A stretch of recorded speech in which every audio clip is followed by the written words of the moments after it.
Graduated from Rowan University in the spring of 2022 with a sports communication and media degree. I got to actually call minor league baseball and G League basketball games while I was in school. And then I graduated, and as soon as I graduated, I went to NFL Films in Mount Laurel, New Jersey. And as much as I loved that experience, I miss putting on the headsets. I decided, you know what, talk is cheap. I have a laptop that's in my house, and so 21 months later, here we are, still on YouTube, calling games and building an incredible, loving community on here with the people that I call my Philly freaks with a capital P and a capital H. We go live for every single Phillies, Sixers, and Eagles game, and we do it like old school radio play-by-play style. I'm Jason Joseph, and this is Play-by-Play with JJ. I showed a swung on, barreled out to right field. Bye-bye baseball. That baby is long gone. What's going on, everybody? Hopefully you're all doing well and having yourselves a very fantastic Memorial Day. My name is Jason Joseph. This, of course, is Play-by-Play with JJ. Don't forget to like, don't forget to subscribe, and turn on the notification bell icons, too, and that way you will know when we do go live. Hello to everybody. Yes, okay, the Philadelphia Phillies are playing on Memorial Day. They just flew out to San Diego after the game yesterday, and it is 3:30 out in the West Coast, out in San Diego right now, and the Phillies will be underway in about 10 minutes. It's really weird how that ended up working out. Whoever made the schedule, I just think that's a little bit odd. But regardless, Phillies are playing this evening, and in the West Coast, it's afternoon over there. And it'll be Jesus Luzardo going up against Randy Vasquez. He will be pitching today for the San Diego Padres. The Phillies are 26-27. They're coming off of their second series loss in a row, and they're trying to get back on track, and we'll see if they can do so. Hopefully they can start the series off with a win today against the Padres. But yes, so the Padres are 31-21 on the season. They are 10 games currently over the 500 marker. Themselves, I got to tell you that the San Diego Padres are coming off of a really good series win against the Athletics. They ended up taking 2 out of 3. They did lose the final game of the series yesterday, and that was by a score of 5-2. But they are trying to still stay hot and do what they can just to keep that same sort of distance against the Dodgers, trying to maybe inch their way a little bit closer. If we take a look at the NL West standings, the Padres are 1.5 games in back of the Dodgers for the NL West division. They're also 3 games above the Arizona Diamondbacks as well. And that is where they stand right now. The Philadelphia Phillies, on the other hand, they are 9.5 games in back of the Atlanta Braves. They are half a game behind Washington for the second place spot in the NL East. So they're hoping to try to get some momentum today. The Nationals, in case you're wondering, they are playing against the Guardians. They currently have a 3-0 lead, and they are going to the bottom of the first inning.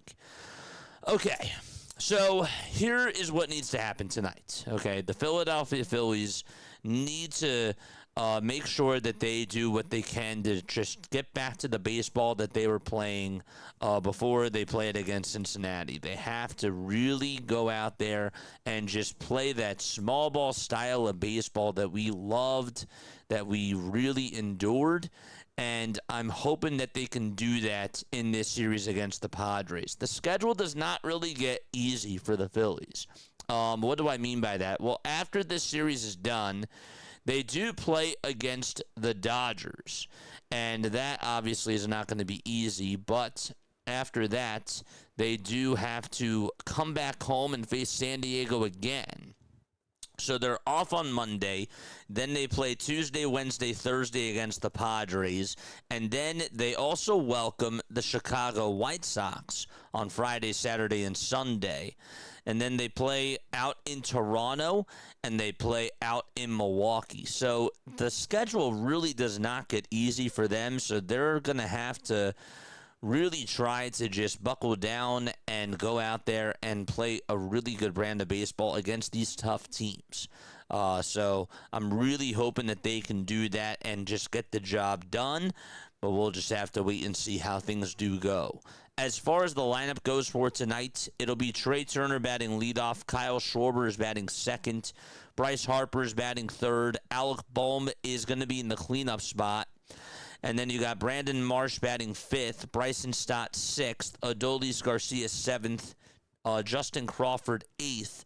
And Rafael Marchand is batting ninth. So no JT today. Marchand is the catcher.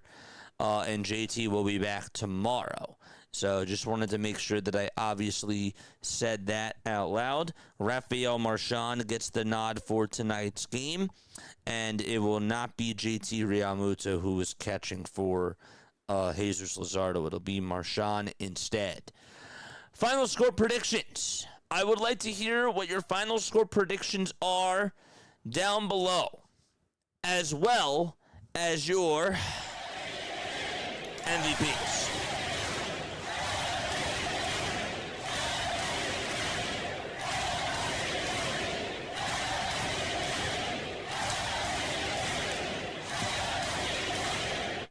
JJ's most valuable player for tonight's game is going to be Trey Turner.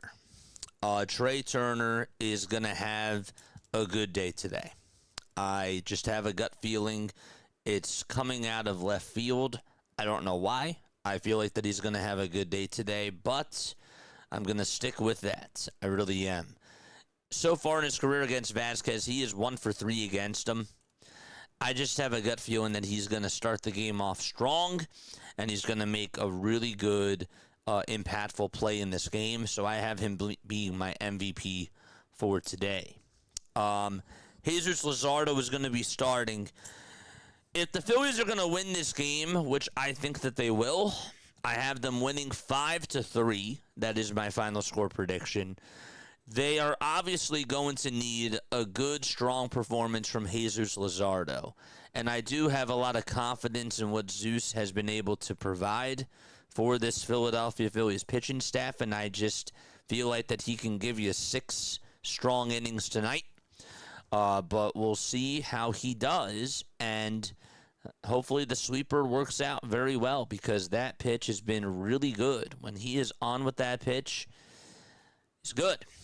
This is a San Diego Padres team that does tend to chase a lot, and I feel like that we're going to be seeing a lot of off-speed stuff tonight from Jesus Luzardo. I really do. I think that you're going to see a lot of pitches that are out of the zone, and guys are just going to chase, and that's what they're going to have to do. Don't want to see him deliver from the stretch too much tonight. I would really like to try to see him keep guys off the bases, but we'll just have to play it by ear and see how things do go for tonight's game. Let's talk about the other side of things, and let's get on into the San Diego Padres starting lineup for tonight's game. We'll do that right now. The Padres are going to have Fernando Tatis Jr. batting leadoff. Miguel Andujar is going to be batting second. Xander Bogaerts is batting third. It's Manny Machado batting in the cleanup spot. And then batting fifth is going to be Jackson Merrill. He is playing out in center field. Nick Castellanos is out in right field. He'll be batting sixth. Ty France is the first baseman. He'll be batting seventh. And then it'll be Ramon Laureano out in center field batting eighth. And Rodolfo Duran is the catcher for tonight. He will be batting in the 9 spots. And that is the lineup for the San Diego Padres. Randy Vasquez is going to be on the bump for the Padres as well. He has a 5-2 record, a 2.96 earned run average, 45 strikeouts as well in 54 2/3 of an inning. Doesn't give up the home run ball a lot, but this is a guy who, before he played against the Dodgers, was actually going about 5 innings, 5 2/3, 6 innings, and not giving up a lot of runs, and just being able to rely heavily on his breaking balls and his and having strong mechanics as well. So he will be on the bump tonight for the San Diego Padres. Phillies have got to keep it close. It'd be nice to see the offense break out of the slump that they're in. But I think from a realistic perspective, this is going to be one of those games where you're going to have to get to the San Diego bullpen in order for you to try to win this game. So I got the win at 5-3. That's my final score prediction, and my player of the game is Trea Turner.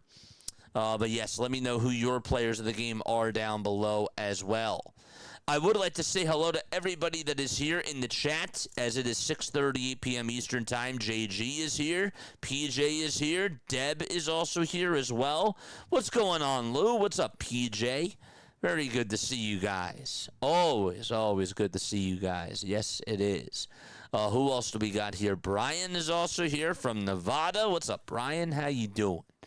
And who else did I miss? Haley, I saw. Charles is also here. Have a great rest of your live stream broadcast, play-by-play with JJ. He says, I appreciate you, man. I really do. Thank you so much. Spencer Bowie is here. What's up, Spencer? Good to see you on here, my guy. Fist pump to you. First time being on here. He says that he has the Phillies winning 6-4. That would be awesome. 7-0 Phillies, says David. Ooh. He thinks it's going to be a shutout from Jesus Luzardo. Kyle Schwarber is the MVP. That's who he goes with as his most valuable player. Nice. Maybe he'll get out of this one. JJ, are we going up against Canning or Vasquez? Tonight is Vasquez. Tomorrow is Canning, David. Griffin Canning pitches tomorrow. He'll be facing Aaron Nola on Tuesday. Charles says 7-3 Philadelphia. Ernest Stewart is here. What's up, Ernest? How you doing, my friend? He says 6-3 Phillies, and he has Bryson Stott as his most valuable player as well. But yes, 5-4 Phillies and MVP Crawford as well, says Jacob Wilkins. Awesome stuff. Very good. Yeah, on ESPN, it says that Randy Vasquez is pitching. Griffin Canning, they say, is pitching tomorrow. But yes, it is 71 degrees out at Petco Park, and we should be ready to get things started in just a few moments. We'll get the 3D up and running as well. If you are new to my channel, my name is Jason Joseph. This is Play-by-Play with JJ. Hit the thumbs up button. Hit the subscribe button as well. We got a busy week this week, chat. We definitely do. We posted our schedule in the community tab, so definitely make sure that you guys go check that out. But we have a lot of baseball content this week. Not just Phillies, but some other games too, and that's going to be a lot of fun. But yes, nice. Cisco, what's going on, man? How are you doing? I hope this isn't Castellanos' revenge game, Cisco. I hear you, man. Man, let's go. Good stuff. Peter is also here. What's up, Peter? How you doing, my friend? Let's go. All right, let's go, chat. We're ready for some baseball on Memorial Day. Wow. Griffin Canning is going to pitch. Oh, my goodness. It's really weird. Said that Vasquez was starting for them on ESPN, but it is going to be Griffin Canning. Canning, in 4 starts this year, is 0-2, and he is going to be on the bump. Interesting. Wow, they must have made a last-minute decision with that. But regardless, Griffin Canning is on the bump. Sorry, folks. I just got home not too long ago. I was spending the day outside. But yes, Griffin Canning is going to pitch. And then tomorrow it's going to be Randy Vasquez. But they never changed it on ESPN. Really odd. Regardless, though, Canning is going to be on the bump. And it'll be Vasquez tomorrow. My mistake. Obviously didn't know better, but we are ready to rock, and we are ready to roll as well. Trea Turner is going to step on into the box for Philadelphia in his gray tops and gray bottoms, Phillies uniforms, and we are underway. First pitch, foul ball. Over towards the right side. Phillies are 26-27 so far this season. And the Padres are 31-21. No balls, one strike. There's the 0-1 pitch to Turner, and that misses inside for ball one. All right, we will change our scoreboard right now as well. Let's get that up. Good. Excellent. One ball, one strike, and the 1-1 pitch to Turner, foul ball. So again, it's Turner, Schwarber, Harper, Bohm, Marsh, Stott, Garcia, Crawford, and Marchand. No JT tonight. One ball, two strikes. And here's the 1-2 on the way, swinging a foul ball. So it's Griffin Canning who is on the mound today. He has an 0-2 record, a 9 ERA. This is a guy who has not had a lot of success this season. He gave up 6 runs in 2 of his last 4 outings on the season. Last time he faced the Dodgers, though, it was on Tuesday. Went 5 innings, gave up 3 earned runs on 4 hits. 1 ball, 2 strikes, and the 1-2 pitch. Check swing. Did Turner go? They say yes, he did. Over at first, and Trey Turner is down on strikes. David Rackley is the home plate umpire this afternoon. And then it's Nestor Seja over at first. Louis Krupa is at second, and Chris Guccione is the third base umpire. Let's go. Tom is also here. What's up, Tom? How you doing, my friend? Very, very good to see you. 1 out, top of the first, and the pitch, and that is taken up high for a ball. Dave says, loving the new graphics. Is this your first time on here this year, Dave? Good to see you. Welcome back. 1 ball, no strikes. The 1-0 pitch, and that is inside for ball 2.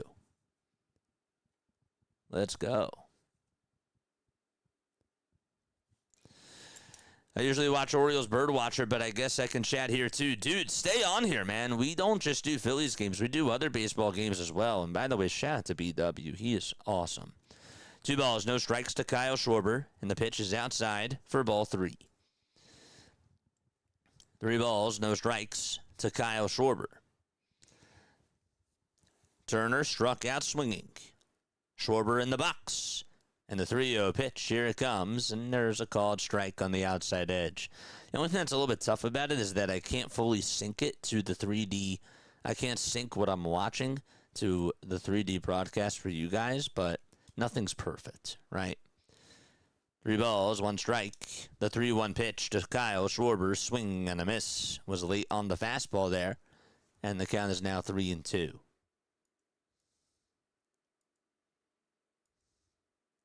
Schwarber in his career against Canning, 3 for 8. No RBIs, though, and 1 walk. The 3-2 pitch on the way, and Schwarber just stays alive. Got a piece of the slider, and the count is still 3-2. Defensively for San Diego, they got Rodolfo Duran behind the plate. Griffin Canning is on the bump. Over at first, it'll be Ty France. And then at second, it's Fernando Tatis Jr. At third, it's Manny Machado. And at short, it's Xander Bogaerts. 3 balls, 2 strikes to Kyle Schwarber. And the 3-2 pitch to Kyle fouled away. In the outfield, 7, 8, and 9 are as follows. It'll be Laureano out in left, Merrill in center, and Castellanos in right field. 3 balls, 2 strikes. The 3-2 pitch to Kyle. Fly ball hit out over towards deep right field, and that is gone! Kyle Schwarber hits a home run, and the Phillies take a 1-0 lead. Number 21 for the King.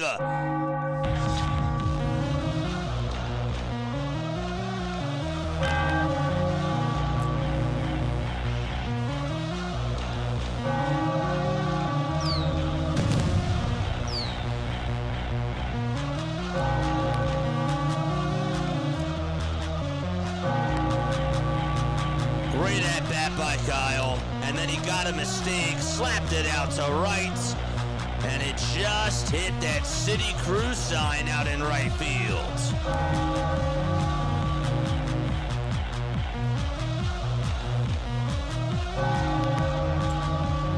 Here comes Bryce Harper to the plate now for Philadelphia. And the first pitch is taken for a ball. Phillies challenge. Why does it say Phillies challenge? The call was overturned. It was called a strike at first. That's really weird. The count is 1-0 regardless. So the Phillies actually win their challenge. It was called a strike.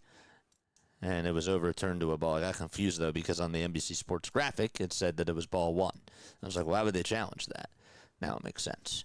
1-0 pitch. That's in there for a strike. 1-1 is the count to Bryce Harper, and the 1-1 pitch, and Harper slaps it foul. Uncommon Truthman with a $2 super chat. Thank you so much, my friend. Good to see you on here. Yes, sir. Fist pump to my guy.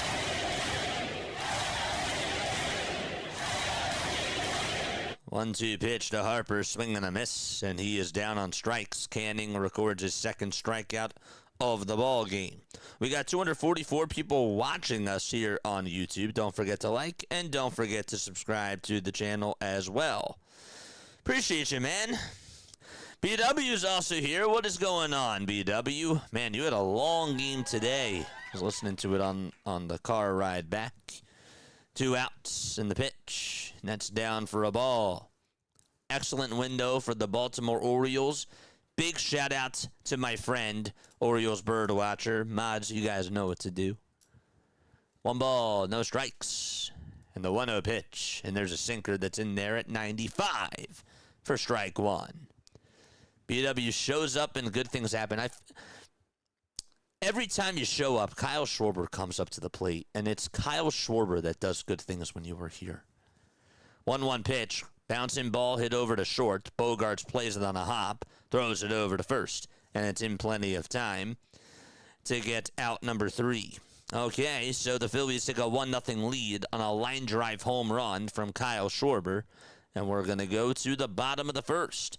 The Padres are going to come on up to the plate. And their lineup looks just like this. It'll be Fernando Tatis Jr., who is batting in the leadoff spot. So it's Tatis batting first. And then after that, you got Miguel Andujar batting second. Xander Bogaerts batting third. Manny Machado batting in the cleanup spots. Jackson Merrill fifth. Nick Castellanos sixth. Ty France is batting seventh. Another former Oriole, Ramon Laureano, that is. He's batting 8th. And Rodolfo Duran is the catcher. He'll be batting in the 9 spots. So Vasquez was originally supposed to pitch today, but Griffin Canning is going to be in there as well. Is going to be in there. And tomorrow Vasquez will face Aaron Nola. And that's how it's going to work for the San Diego Padres. Phillies took a 1-0 lead on a home run from Kyle Schwarber. That was his 21st homer of the season. And they will send Jesus Luzardo out there on the bump. So Zeus on the season for Philadelphia with a 4.85 earned run average, a 3-4 record, and a 1.31 whip as well. He's been with the Phillies since 2025. He has 66 strikeouts and 55 2/3 of an inning so far. He's only given up 15 walks, which is the good thing. The bad thing is that his whip is a little bit higher than it was last year. But we'll see how he does, and hopefully the Phillies get a good outing from him. He has a 1-0 cushion that he gets to deal with, and they will be up to bat the Padres in just a few moments. Or as a matter of fact, right now. First pitch to Tatis. This is grounded. It slows up as it hits the hill, and the throw on over to first by Turner is off the line, and Harper couldn't keep his foot on the bag. He had to come running in for the throw, and Tatis is going to get on. They're going to call it an infield single. So it hit the top of the mound, and the ball just sort of died after it sort of rolled, and Turner got over to it, and Tatis would have beaten out the throw anyways. Just not a good throw whatsoever from Trey Turner. So we got the leadoff man aboard over at first, and now it's Miguel Andujar's turn, and he stares at strike 1. Got a sweeper right there, And it's an 0-1 count. Shantae with the membership. Hey, JJ. Hope you guys win today like the Orioles. Shout out to Shantae. 0-1 pitch, swing and a miss. That fastball was at 97 down the turnpike. Welcome on in to the red membership, Shantae.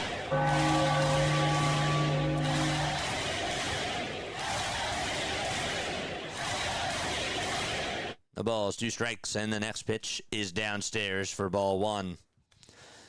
All right, folks, don't forget to like, don't forget to subscribe, and turn on the notification bell icons, too. See that we got over 250 people tuning on in, which is awesome. That's great. Hit that thumbs up button. The 1-2 pitch, that's a line drive foul ball towards the right side. Phillies defense as follows. Looks like this. Jesus Luzardo is on the hill. Rafael Marchand is catching. Over at first, it's Bryce Harper. At second, it's Bryson Stott. And at third, it's Alec Bohm. The shortstop is Trey Turner. And then the outfield, we'll get to that in a second, as the 1-2 pitch is way outside for ball 2. Brandon Marsh is playing out in left field. In center, it's Justin Crawford. And in right is Adolis Garcia. Tatis got on with an infield single, and Miguel Andujar is in the batter's box. 2 balls, 2 strikes. The 2-2 pitch. Line drive foul again. The pitch was outside, went to the changeup there, and Andujar got it off the end of the bat. The Padres are in their white and brown pinstripes. They got their last names on the back of the jerseys outlined in yellow, but painted in brown text. The toss back over to first, and Tatis doesn't even have to dive back in there. He is safe. 6 pitches in this at-bat to Miguel Andujar as the 2-2 pitch is fouled away again. Phillies play the Padres tomorrow night at 9:40, and then they'll wrap up the series on Wednesday at 3:40.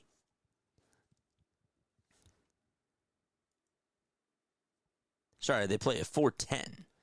Next pitch on the way, line drive, base hit out to center field. That'll take a bounce in front of Justin Crawford. Tatis will stop over at second. And here comes Xander Bogaerts to the plate. Andujar gets on with a single out to center field. Looked like that he got a 4-seamer that was down the middle. Didn't want to do too much with it except make sharp contact and send it out over to center. Xander is going to come on up to the plate. And the Phillies still have no outs recorded in this bottom of the first. Had PhD with a sub. I appreciate you, my friend. Mouse Gang is also here. What's going on, my friend? Good to see you on here. Here's the pitch, and that's going to be taken for a ball. First timer here, just saw BW and the O's in one heck of a game. Let's hope for a good game here. Let's go, baby. 1 ball, no strikes. Zeus kicks and fires, and it's down for ball 2. I've been looking forward to this all day. Thank you so much for this. I got you. No worries. No worries. We got home in plenty of time. We had a good day today. It was nice to be able to see the cousins. And we're back. We're back in time for this. How could we miss this? 2 balls, no strikes, and the 2-0 pitch. Grounder hit over to shortstop. Turner bobbles it, and the throw over to first is not in time. Turner just bobbled a double play, and now that's going to load the bases. So Turner already struggling on defense over at short. The ball came right to him, and he just could not field it properly at all whatsoever. It's hit right to him. I mean, no excuse. And then he just threw it over to first. Not even close. Unbelievable. We've seen him make so many mistakes over at short. And now Caleb Cotham's going to go out there to talk things over with Jesus Luzardo. And Manny Machado's going to step on into the box. So that puts Tatis over at third. Andujar is now over at second. And Bogaerts is over at first. What could have been 2 outs results in no outs. Susanna. What's up, Susanna? How you guys doing? Happy Memorial Day to everybody. Unbelievable. All right, nobody out. Bottom of the first. Got to get some extra outs here. Here's Manny Machado batting cleanup, just hitting a $174. You heard that correctly. And the pitch is low for a ball. Machado is up to bat. He's playing over at third. Just 8 home runs on the season. 1-0 pitch, and that'll be in there for a called strike. Manny's last homer was on Friday. He has 2 homers in his last 5 games. 1-1 pitch. And that misses inside and low for ball 2.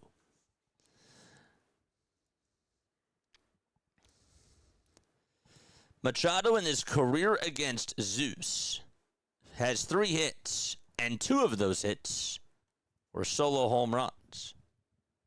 The 2-1 delivery, swing and a miss. Good sweeper thrown there from Jesus Luzardo. Phillies took a 1-0 lead on a Kyle Schwarber solo home run.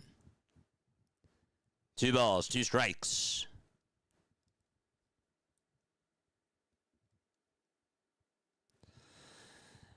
The 2-2 pitch to Manny Machado, and that's going to bounce in the dirt for ball 3. There's nowhere to put Manny.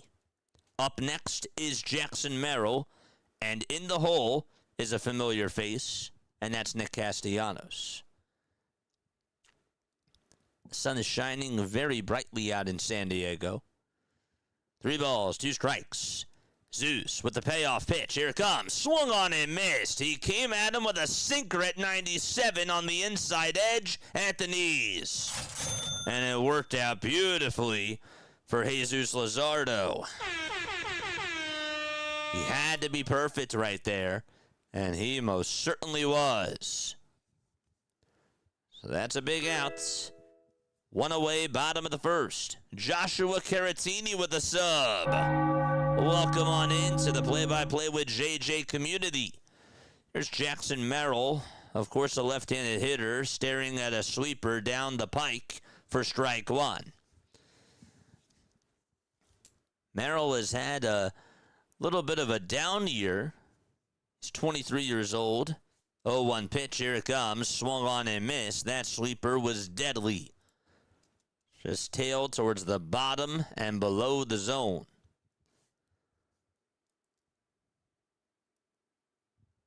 No balls, 2 strikes, bases loaded, and the 0-2 pitch, and a called strike 3 on the outside edge at the knees. Oh, sweepers to Jackson Merrill, and the last one was wicked.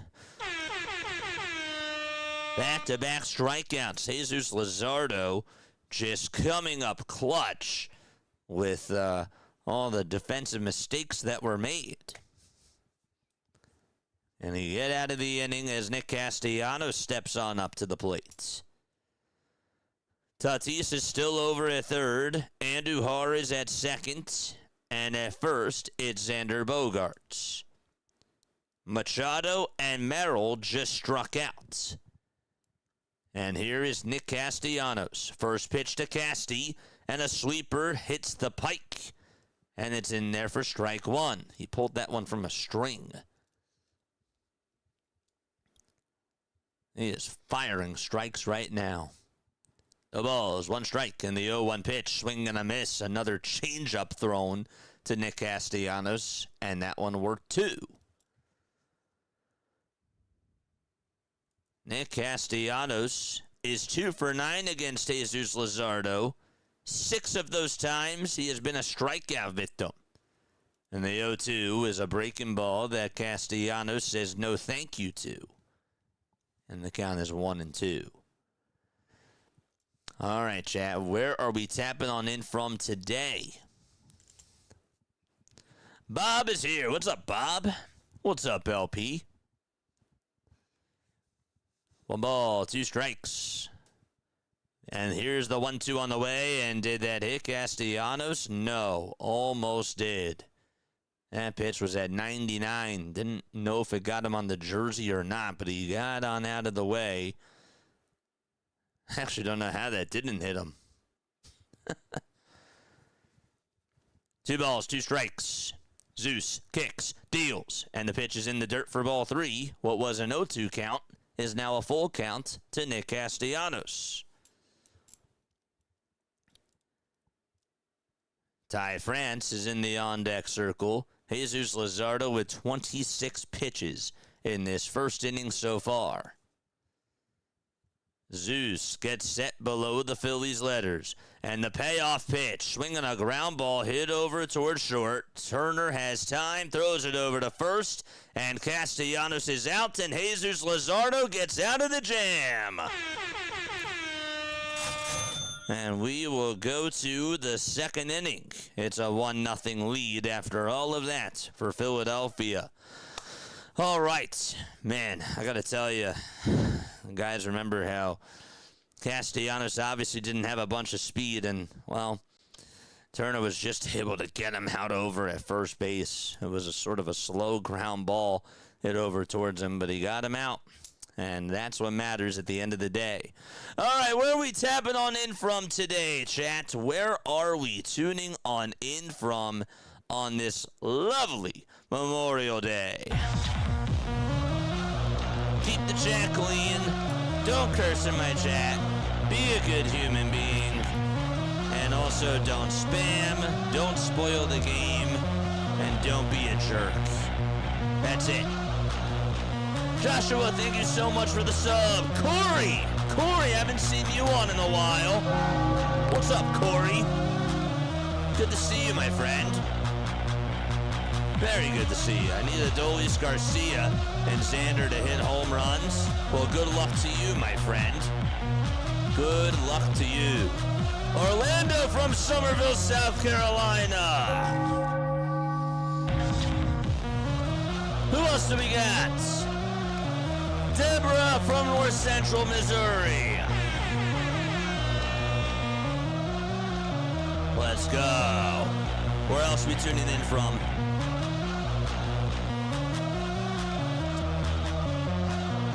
Hit that thumbs up button.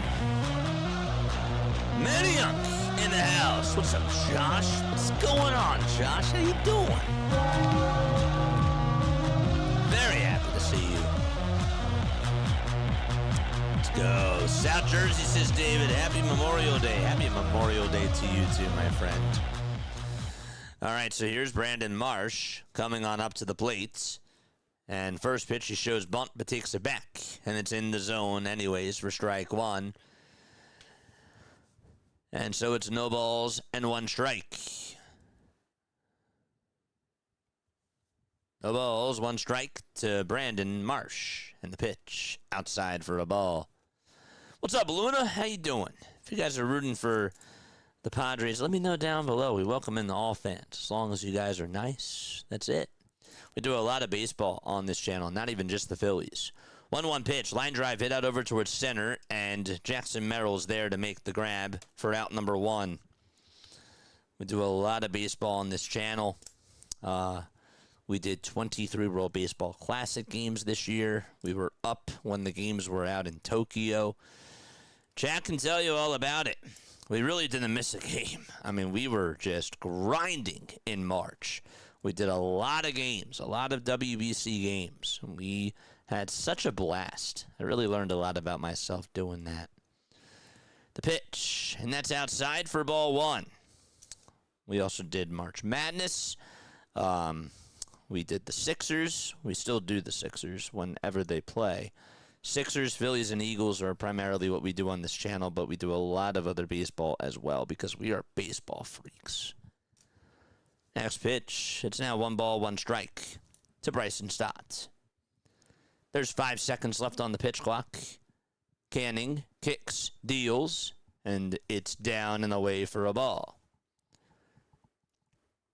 Stott has 5 homers this season, 25 runs batted on in, and a .239 batting average. The 2-1 pitch to Stott. And a fly ball hit out over towards right center field. Castellanos goes back towards the track. He has room and will make the catch. It was a little bit hard to tell where that ball was going to go because at first there was no sort of zoom from the camera, and Castellanos had to run long ways to go make that catch, and there's 2 away. Stott just got underneath that pitch, but he had plenty of room to track it down. Merrill actually, I believe, was going to beat him right to it, but Casty said, I got it, and he reached up to make the grab, and there's out number 2. So now it's Adolis Garcia's turn, and he's late on the 4-seamer, and the count is 0-1. Garcia's been pretty late on the fastball as we've watched him over the last weekend. 0-1 pitch, and that's in there for strike 2. That's the one thing that I've noticed just from this weekend. He hasn't had a lot of success this year, but he's been really tardy on those fastballs. Canning with 29 pitches. 8 seconds left on the pitch clock, and the 0-2 delivery is a slider that's low for ball 1.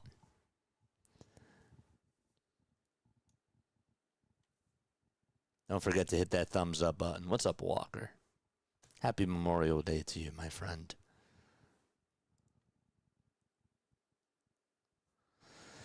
The 1-2 pitch to Adolis Garcia.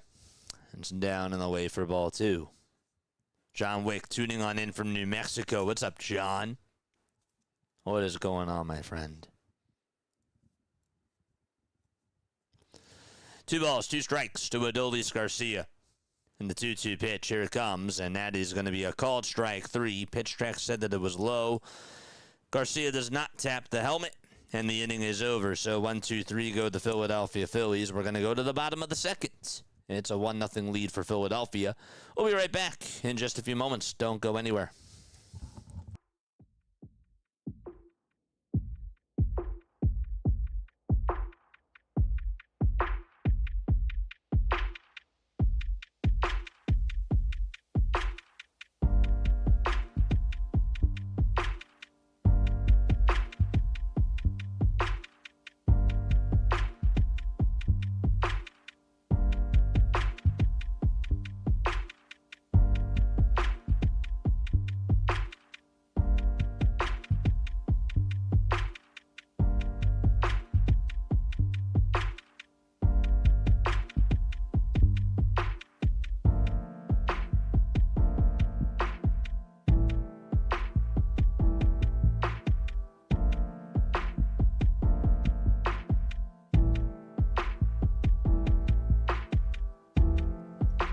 What's going on, everybody? Hopefully you're all doing well and having yourselves a fantastic evening so far. The Phillies have a 1-0 lead as they go to the bottom of the second. Kyle Schwarber hit his 21st home run of the season, and that came in the top of the first off of Griffin Canning. We'll see if the Phillies can hold on to this 1-0 lead before they go to the top of the third. Zeus is going to go out there to pitch the second inning, and we'll see how he does. All right, so let's get back to this stream, or this screen, I should say. Folks, we are 11 subscribers away from getting to the 10,250 marker. For those of you who are just tuning on in for the very first time, welcome on in. I keep my rules very simple. Just don't curse. Just don't be mean. And have fun. Also, don't spoil the game. And don't spam the chat. All right, here we go. Ty France is up to bat. The first pitch is in there for strike 1. The ball is 1 strike. Zeus fires. And it's grounded back up the middle. Stop backhands it, but he bobbled it. It wouldn't have been able to get Ty France out anyways, I don't think. And there's the second infield single of the day for San Diego. Well, he says, I'm glad to be here. I'm happy to have you here, my friend. I really am. I really am. I bring this old school vibe of, just traditional radio play-by-play. But I love it when you guys get active in the chat. and I treat you guys as the color commentators. Obviously, I'm not going to be able to get to everybody's comment, but I try to keep it classy. 1 ball, no strikes. And here's the 1-0 pitch on the way, swing and a miss. But we have some good conversations on here, too, which is great. Jesus Luzardo on the bump, facing Ramon Laureano. The toss back over to first, and it's not in time. Laureano, in his last game against the A's, ended up going hitless, but he did end up walking. In the game before that, which was on Friday, his game before that, ended up hitting a solo home run against the Athletics. Next pitch, foul ball. Jesus Luzardo gets set just below the letters and delivers from the stretch, and the 1-2 is in the dirt for ball 2.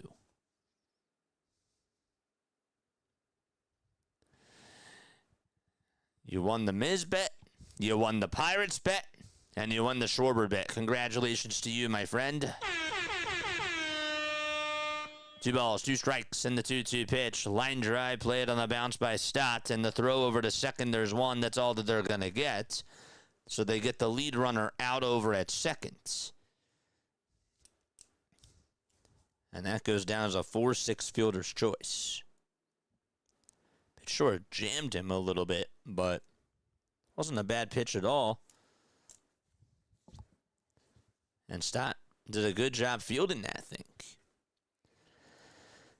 It's Rodolfo Duran's turn to come on up in the order, and he's late on the changeup. He's actually early on the changeup, and he swings and misses at it. JJ, I'm tuning on in from Ohio, visiting my grandma, says the preacher's wife. Good to see you. Happy Memorial Day to you, your grandma, and your family.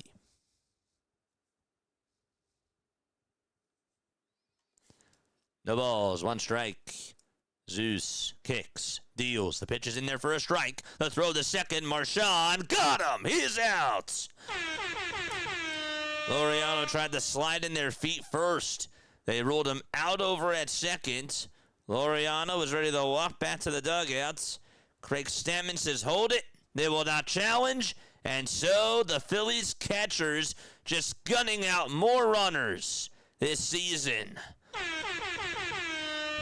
It's working out very, very well. The ball's 2 strikes in the 0-2, and it's down for a ball. Not by much. Let's go. Hit the thumbs up button and subscribe to the channel as well. McFly, welcome on in. First time watching so far, really good. I appreciate you, man. Zeus kicks, fires, swing and a miss. He struck him out.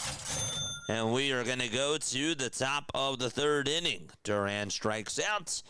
No runs, 1 hit. And we go to the 3rd. 1-0 Philadelphia. All right. Okay. So I want to hear about the day so far. I want to hear about the day. What have you guys done? How have you spent your Memorial Day?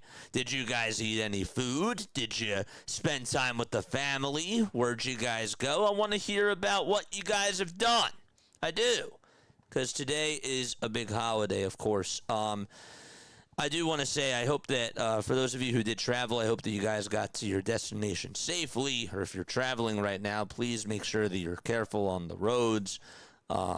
And that you do get to enjoy the day with loved ones and the people that you care about. I think that this is one of those holidays where it's really important to be able to do that.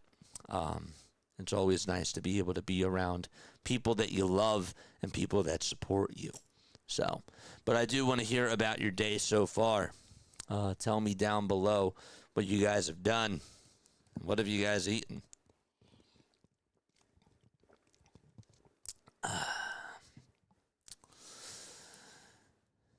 Traditional, yes, it's a perfect way to describe it. Here we go again. Only this time, Phillies to the beautiful win. Their remarkable game today. They're going to win today. I hope so. I really, really do. My final score prediction for the Phillies was 5-3, and I had Trey Turner as my MVP. If you missed that, I'd like to hear what your final score predictions are and who is your most valuable player. I could not be more wrong so far about Trey Turner being the MVP just because of his defense. It's been really bad. I've been working. Shout out to all the veterans. Absolutely. And thank you to those people who have sacrificed so much for us. Really. The pitch, and that's taken for a ball. Thank you very much. Trying to figure out if opened unrefrigerated mayo is going to kill me or not. Let me know what the verdict is on that. The next pitch, foul ball. I had to work. You had to work today? That's tough. 1 ball, 1 strike. And here's the 1-1 to Crawford. And he flies this one out over towards shallow left center field. And drifting towards his right is Merrill. And he'll also take about 4 steps inward and make the grab for out number 1. So this is what's happened so far for Philadelphia. Turner struck out. Schwarber homered. Harper struck out. Garcia grounded out to short. Marsh lined out to center. Stott flied out to right. Garcia struck out looking. And Crawford flied out to center. Essentially, just 1 hit, and that was a homer from Schwarber.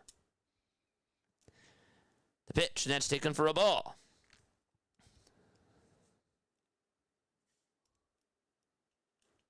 One ball, no strikes. The 1-0 pitch to Rafael Marchand, and that is a foul ball. Micah. What's up, Micah? Welcome on into the channel. Good to see you. I think you're a first-time viewer here. Really good to see you, my friend. 1 ball, 1 strike, and the pitch to Rafael Marchand. Fly ball hit out over towards shallow right field, and foul ground is France, and he makes the catch over the shoulder for out number 2. A foul out over to first. And there's 2 away. I played trumpet and sang at Memorial Day ceremony. My first time singing the national anthem at an event. Oh my goodness! Wow, that is a mitzvah. That's what we would say in Hebrew. That is a great deed, man. That is awesome. Good for you. How did it go? Pitch, and that's going to be swung on and missed for strike 1. That is incredible. The balls, 1 strike. There's the 0-1, and that misses down for a ball.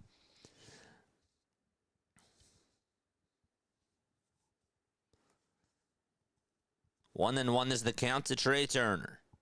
Turner struck out in the first.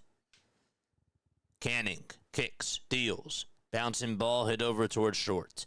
Bogarts has it and throws out Trey Turner in plenty of time for the 3rd out of the inning. Time to go to the bottom of the 3rd. 1-0 Philadelphia. All right, what else did we do today? I traveled and ate the best brisket in the world, and now I'm watching my favorite YouTuber, says the preacher's wife.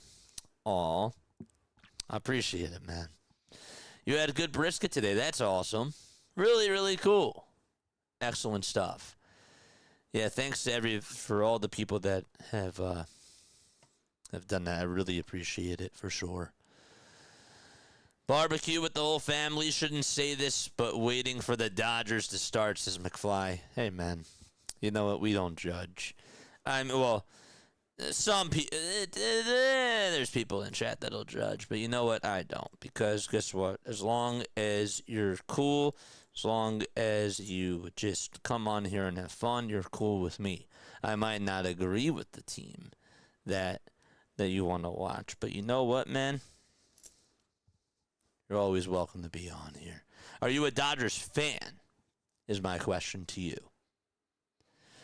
What's up, JJ? I just woke up, says Benny. I'm in the Philippines. It's just me and my wife and the pit bulls. She has duty at the vet clinic today. I'll head out to the mall and greet ex-pets for their service that I meet. That is, oh, expats. Oh, okay, Patriots. I thought you meant expats. I'm sorry. I was gonna say, wait, what? Expats. I got you. I was confused with the pit bulls and the pets. Now it's registering. That's amazing. It's amazing. I'm glad that you're. That sounds like a really good day. It does. Oh boy. Okay, so we're gonna go to the bottom of the third inning. It'll be Fernando Tatis Jr., Miguel Andujar, and Xander Bogaerts who come on up to the plate. First pitch, it's up high for ball one.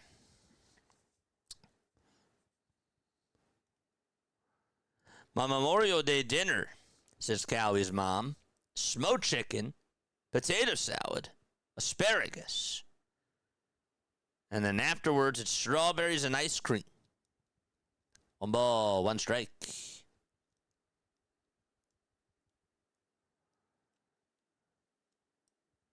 Zeus gets set and fires. And the 1-1 pitch is in there for strike 2. As a veteran, I thank all of those who paid the price and send my love to their families. Absolutely. Absolutely. I don't take any of that for granted. 1-2 pitch. That misses down and in for ball 2. That sounds awesome, Cowie's mom.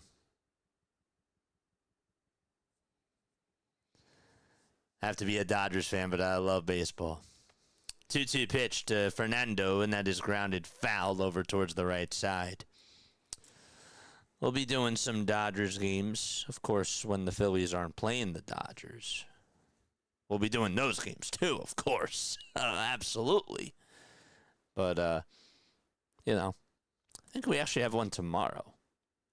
2-2 pitch. That misses way outside for ball 3. 3-2 to Fernando Tatis Jr. He's one of 4 qualified batters without a homer this year. 3-2 pitch. Line drive hit out over towards center, and it goes over the head of Bryson Stott. And Justin Crawford is going to get over to it on the ground, and Fernando is held to a single. But he gets on for his second time today, and he is over at first base. Phillies have 1 run on 1 hit. The Padres have no runs, and they also have 4 hits as well. Hit that thumbs up button, chat, and hit that subscribe button as well. Let's get to 300 likes. Here's the pitch to Miguel Andujar, and that misses way outside for ball 1. We have 377 people rocking with us. 126 of you have hit the thumbs up button.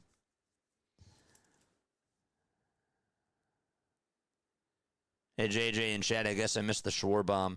No, it was actually a Harper homer. The 1-0 pitch. It's up high for ball 2. JJ, what is wrong with you? I don't know. A lot. It was a Kyle Schwarber homer, by the way.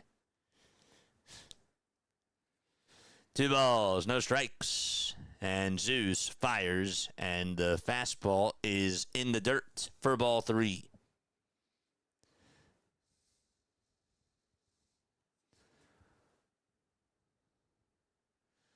Yeah, McFly. 3 balls, no strikes. And time is called by Jesus Luzardo. Ozzy, first time here. What's up, Ozzy? How you doing?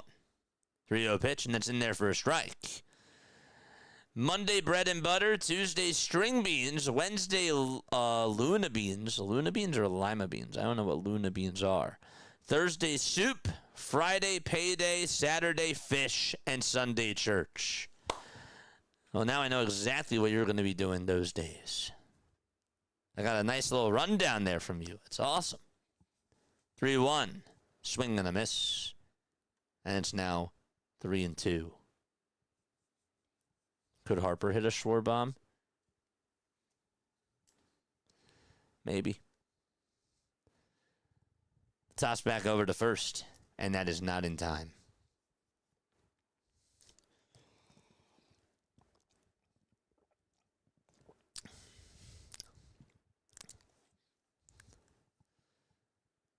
The 3-2 pitch, here it comes, and that ball's grounded foul. Looked like Tatis was running there. He was, and he has to run back over to first.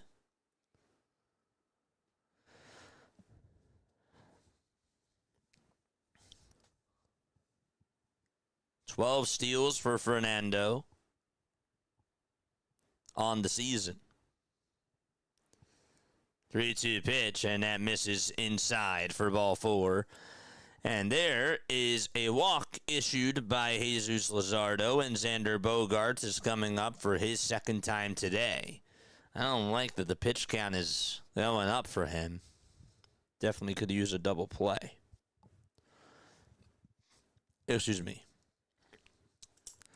A song I remember as a kid, some guy used to sing, and yes, Lima, gotcha. I was like, what are Luna beans? The pitch, and there's a sinker right down the hatch for strike 1 to Xander Bogaerts.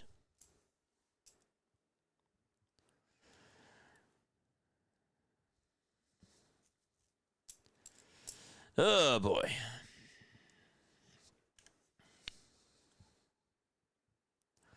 No balls, 1 strike to Xander Bogaerts. 10 seconds left on the pitch clock. Jesus Luzardo with the 0-1, and it misses inside for ball 1. We'll take a look at the out-of-town scoreboard in just a little bit and go over some other games that are going on at this moment in time and other games that finished earlier today. 1-1 is the count, and here's the pitch, and that ball is grounded foul towards the left side.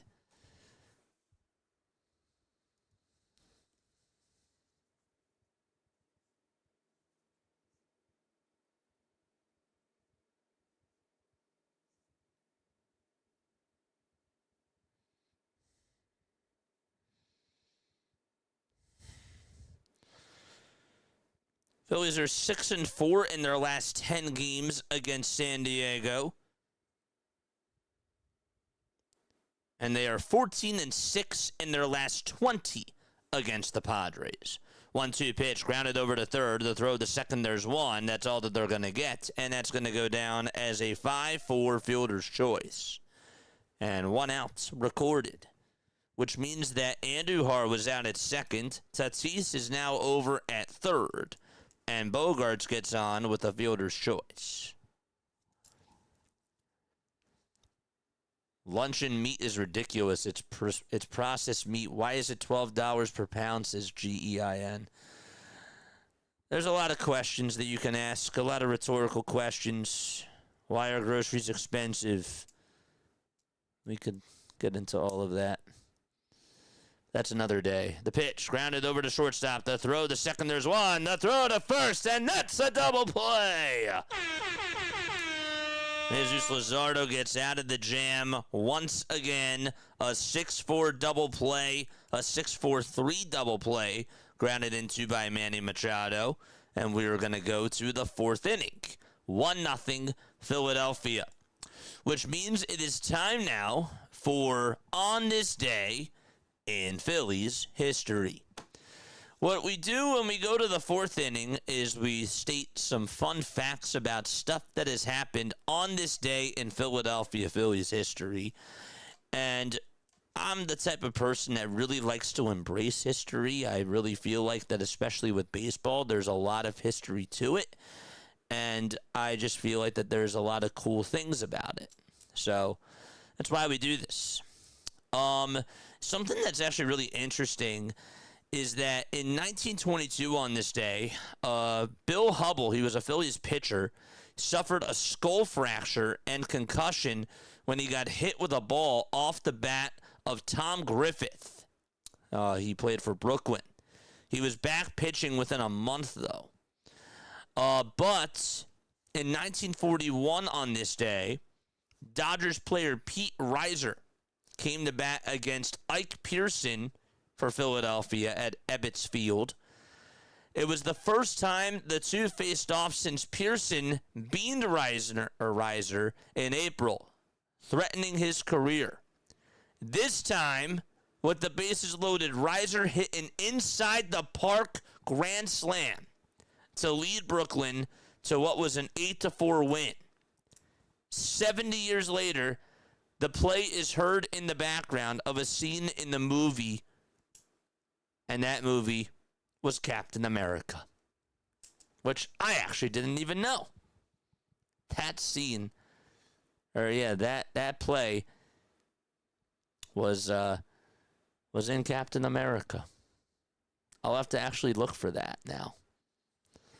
The pitch, and that's outside for a ball. In 1983 on this day, Sarge, that's Gary Matthews, he had a home run in the 8th inning, ending a streak of 42 2/3 without a run. But the Phillies lose to Los Angeles that day, and the score was 6-1. 1 ball, 1 strike to Kyle Schwarber. And here's the 1-1 pitch. And that is a foul ball. You guys remember the Wilson Valdez game? That also happened on this day. Who was Wilson Valdez, JJ? Wilson Valdez was a position player who came in during the 19th inning to beat the Cincinnati Reds. Started the game at second base. He pitched the final inning and retired 3 of the 4 batters that he faced, and became the first position player to start the game in the field and earn a win as a pitcher since Babe Ruth did it in 1921. 2-2 pitch to Kyle, and that misses down for ball 3. Phillies are in the Marvel universe. I'll have to go check that scene out.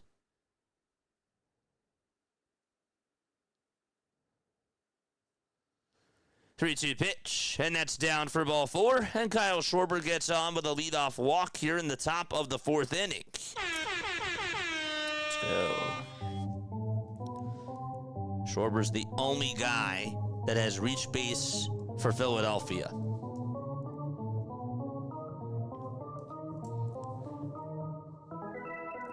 Charge!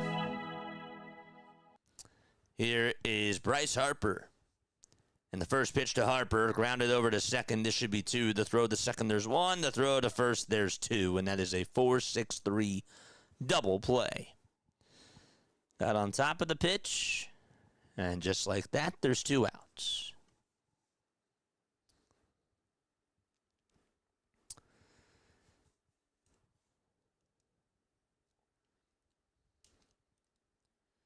Who else remembers the Wilson Valdez game?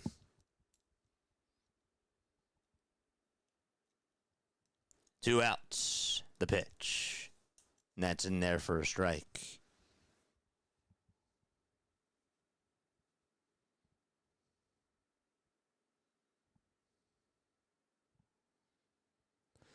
The ball's 1 strike. And the pitch. And that is outside for a ball. Alec Bohm since May 9th has had 5 multi-hit games. 4 homers, 8 extra base hits in total. Next pitch, high for ball 2. We got 146 likes, 401 people watching. Hit that thumbs up button and subscribe to the channel as well. 2-1 pitch to Bohm. This is smacked over towards short. It's played on a hop, and the throw over to first is in plenty of time for the 3rd and final out of the inning. Time to go to the bottom of the 4th. 1-0 Philadelphia.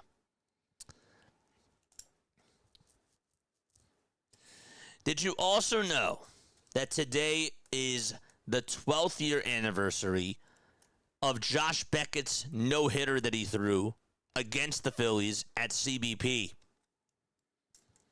That also happened on May 25th of 2014. Those were bad years. Not fun times. No, no, no. What's Josh Beckett doing now? I gotta know. Beckett played for the the Dodgers. He played for the Red Sox. I think he was also on the Marlins. Yeah, he was. He's 46 years old.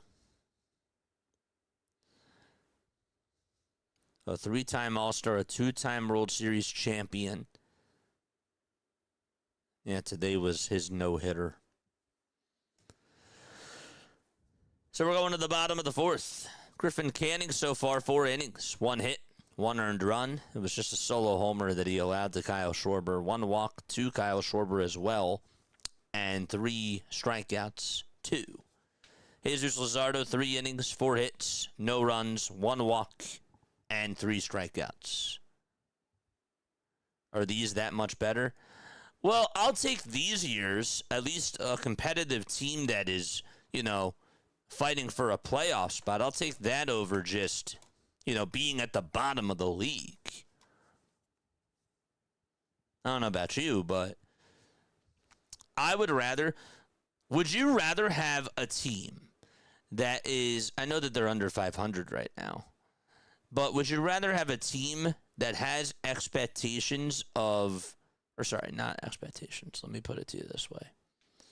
The pitch, and that's in there for a strike. Would you rather would you rather watch a Phillies team that makes it to the playoffs for 5 years straight, or would you rather watch a team that's just at the bottom of the league, like the Chicago White Sox were for, years?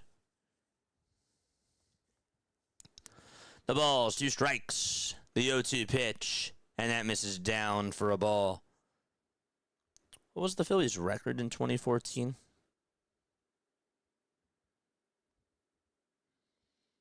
Phillies were 73-89 that year.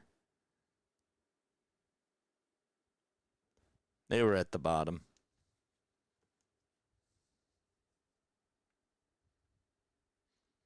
One ball, 2 strikes to Jackson Merrill.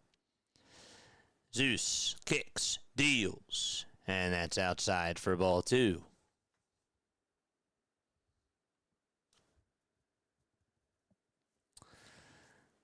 Two balls, 2 strikes, and the 2-2 pitch, and that misses way inside for ball 3.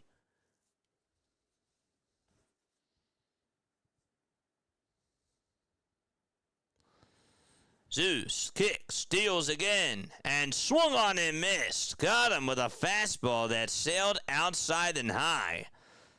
I didn't think he was going to go there, but it ended up working. And there's 1 out in the bottom of the 4th. Drop a chair in the chat for Jesus Luzardo. That is 4 chairs for Zeus. There we go. Merrill strikes out for the 2nd time today. The pitch. That's down for a ball.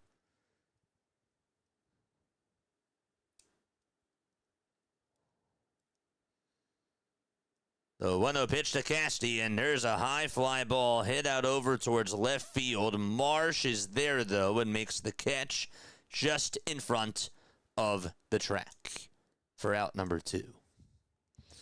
Mods, thank you again for all of your work. I know that obviously a lot of people are off today, and it is a holiday, so I'm sure that we're getting more and more people tuning on in. Doc's not playing tonight. Dr. DeLay is here. Shout out to my guy, Dr. DeLay. He is awesome. Drop his link down below. Be cool, don't be mean, and don't get on Dr. DeLay's bad side. Do not do that. No, no, no. The pitch is taken down for a ball. Zeus comes set, kicks, fires, and there's a foul ball over towards the right side. Ty France, 1 for 1 in this game so far. This is a guy who, he hits for contact, but when he's on, he's on. He ended up going 2 for 4 in his last game on Sunday and ended up hitting a solo home run.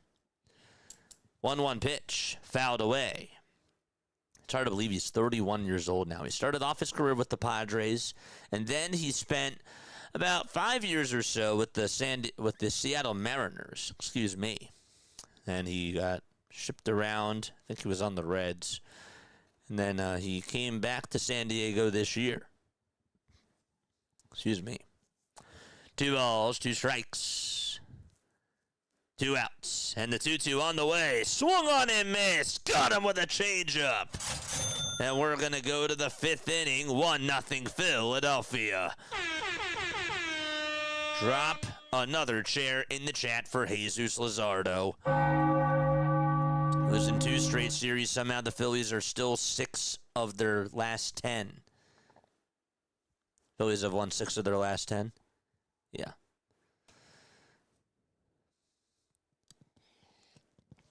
All right. Good stuff. Nice. Look at all those chairs. All right, time to wake up, baby. Gotta get the bets going. Start yawning. Get out of bed.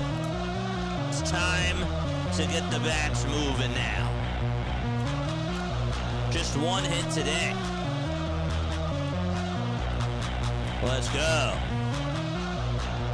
418 watching, 154 likes. Keep those likes a-going. Come on! Just because the Phillies' bats are silent doesn't mean that we can go silent. No, absolutely not. There's those clocks. Wake up! My brother loved to yell, wake up. He just did. I don't know why, but he loves that. Let's get it, baby. All right, let's go. All right, so other scores around Major League Baseball. We got the Washington Nationals up 8-2 against the Cleveland Guardians out at Progressive Field. That is in the top of the 6th right now. Other games, we got the Astros leading at 1-0 as they go to the 3rd inning. Yordan Alvarez is back, and he hit a sacrifice fly to give Houston a 1-0 lead. The Marlins are also up 1-0 against the Blue Jays. And Jansen Junk is on the mound for them. Here's Brandon Marsh, and the first pitch is down for a ball. Let's go. Trey Savage, 3 innings so far. 1 hit, 1 earned run, 4 strikeouts. Just give up the sacrifice fly to Otto Lopez. Here's the 1-0. Swing and a miss. Love it. I love it. Look at those clocks. How about that Orioles-Rays game today? That was back and forth. Man, listen to the BW call. The end of that game was cinema. 1 ball, 1 strike, and the pitch up high for ball 2. Orioles came back and they won 9-7, and they finished the game in the 13th inning. Canning kicks, deals, and that's grounded foul over towards the right side. The Pittsburgh Pirates, Dr. DeLay called that game earlier today. They ended up winning 2-1. Gregory Soto got the save. Saw that Michael Busch homered in the game. Henry Davis also homered, and Brandon Lau had himself an RBI double. Brandon Lau's been a really good pickup for you guys. Next pitch. It's now 2 balls, 2 strikes. Marsh is 0 for 1. Ended up lining out over to center. Here's the 2-2, and Marsh fouls this one out of play. You called it a Kyle boom? Nice.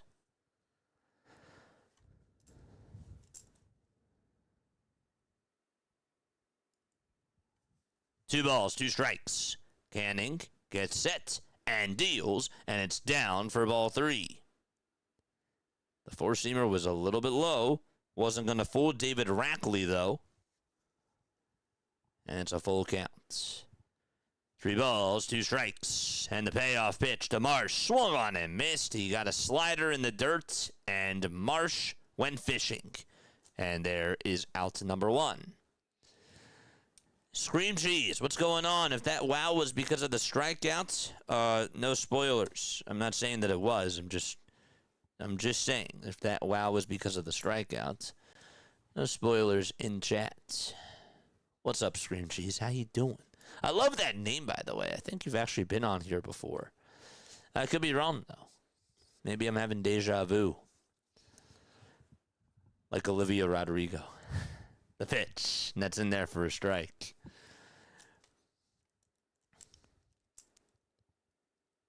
Here is Bryson Stott.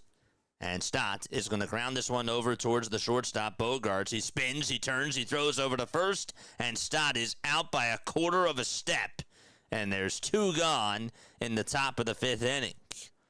Man, it's been not much going on so far. Tatis, the fact that he just got out of the way after that ground ball was hit right on over to Bogarts, he got really good extension on that play.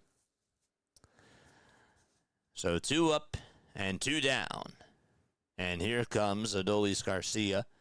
And the pitch is fouled off towards the left side. What's up, Pete? How you doing, Pete? Shout out to Pete. Let's go.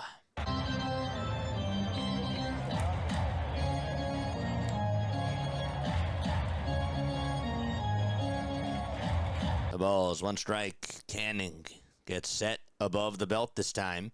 And the 0-1 pitch is a fastball at 95 that catches the outside edge.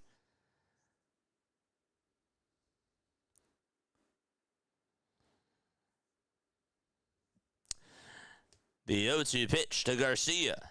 And this is going to be flied off the end of the bat out towards straightaway center. Merrill doesn't even have to move, and he'll make the grab for out number 3.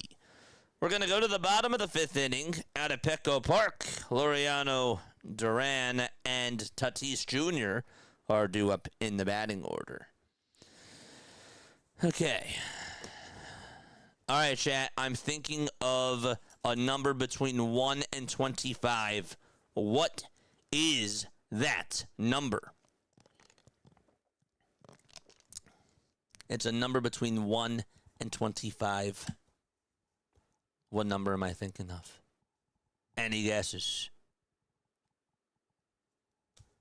Who knows? Maybe it's none of those numbers. Maybe it's an odd number. Maybe it's an even number. Maybe it's divisible by 3. You never know. Is it 12? Is it 13? Is it 4? Is it 21? Is it 22? Is it 25? 17. So Schultz and Caden jinxed. Okay, who else jinxed? Caden jinxed. He didn't jinx anybody. 11, no. It's not 11. 19-7, 18-3. Nope. Not 14 either. 9, 16. I'll wait till somebody gets it.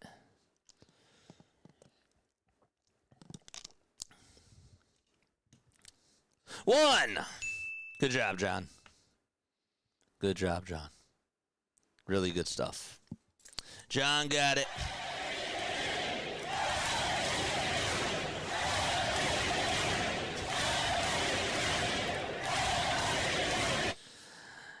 Bottom of the 5th, and the pitch. And that is down for a ball. John got it. All right, John. Now you get timed out. I'm kidding. I'm just messing with you. Totally messing with you. 0-1 pitch. Grounded foul towards the left side. And the count is 0-2. 1 was correct. People are still typing it.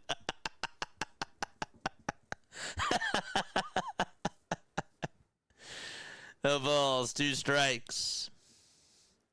Zeus gets set and fires, and that's grounded over to third, backhanded by Bohm. He picks it up, throws it over to first, and there's out number 1 in the bottom of the 5th inning. Nice. 1, that's how many hits we have, and that is Why I thought about one. Oh, man. 1 out, bottom of the 5th. And the pitch. And that'll be taken for a called strike at 95 miles per hour to Rodolfo Duran. Luzardo gets set, kicks, fires, and it's wide for ball 1.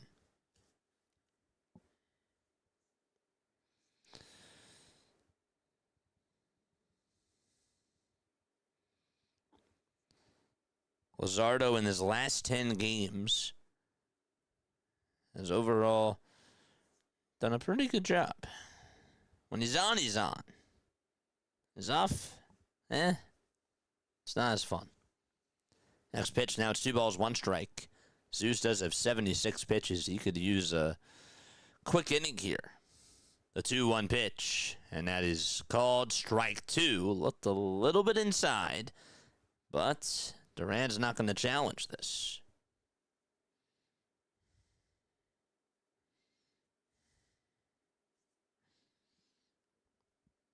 The 2-2 pitch. Ouch. That hits him right on the back foot. And he will be rewarded first base. He had him on the ropes, and he just lost him as the ball got him on the shoe tops. So he'll be rewarded first. And up next is Fernando Tatis Jr.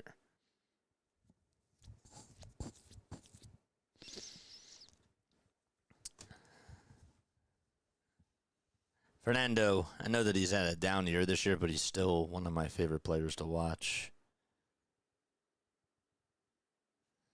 1 out, bottom of the 5th. Luzardo fires, and the sweeper is off the plate for a ball. Who's your favorite player to watch? Favorite player of all time? Favorite player currently? I don't care. I don't care. Who's your favorite player right now in baseball? 1 ball, 1 strike. Bottom of the 5th. 1 out. I almost accidentally deleted a chat.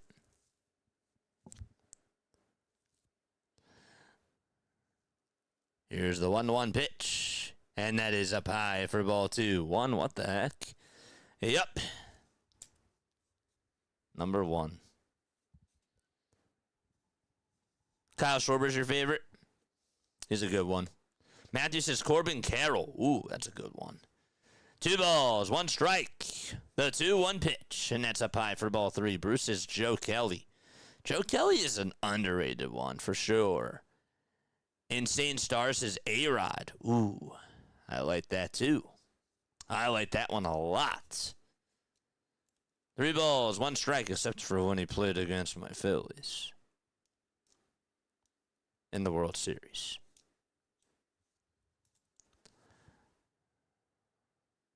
Three balls, 1 strike. The 3-1 pitch fouled away. Micah has Hunter Pence. Hunter Pence is a good one. I liked Astros, Giants, and Phillies version of Hunter Pence. But I'll tell you what, Texas version of Hunter Pence, he had a vibe to him for sure. Definitely had some swag. 3-2 pitch, and that's inside for ball 4. And for the 3rd time today, Jesus Luzardo has had to deal with at least 2 runners on base. And so Tatis gets on for his 3rd time this afternoon. Again, it's afternoon out in San Diego. Joe Kelly is so nice. I've seen him in my Costco, and he's very humble and nice to everyone. He comes into shops and shops often. That's cool. Luzardo fires and throws a changeup that swung on and missed, and the count is 0-1. He has 85 pitches. I'd be shocked if he goes 6 innings. I really would. For me, it was the infield trio with J-Roll, Chase, and Howard. That's a really good one, too. I like these answers. Ichiro. I loved Ichiro. Ichiro growing up for me was So much fun to watch. 1 ball, 1 strike. 8 seconds left on the pitch clock, and there's the 1-1 pitch. And this is skied over towards the left side of the infield.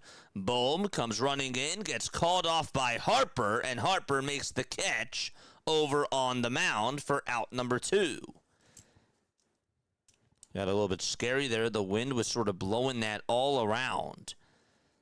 Regardless, though, a big out there. That's a pop out over to Harper's way. Lenny Dykstra was great. Albert Pujols was one of the best players I've seen. For sure. 2 outs, bottom of the 5th. Luzardo comes set and deals. And the pitch is outside for ball 1. Tony Gwynn. Ooh. Roy Halladay, Randy Johnson. Nice. These are good choices, chat. I love it. 1-0 pitch. It's in there for strike 1.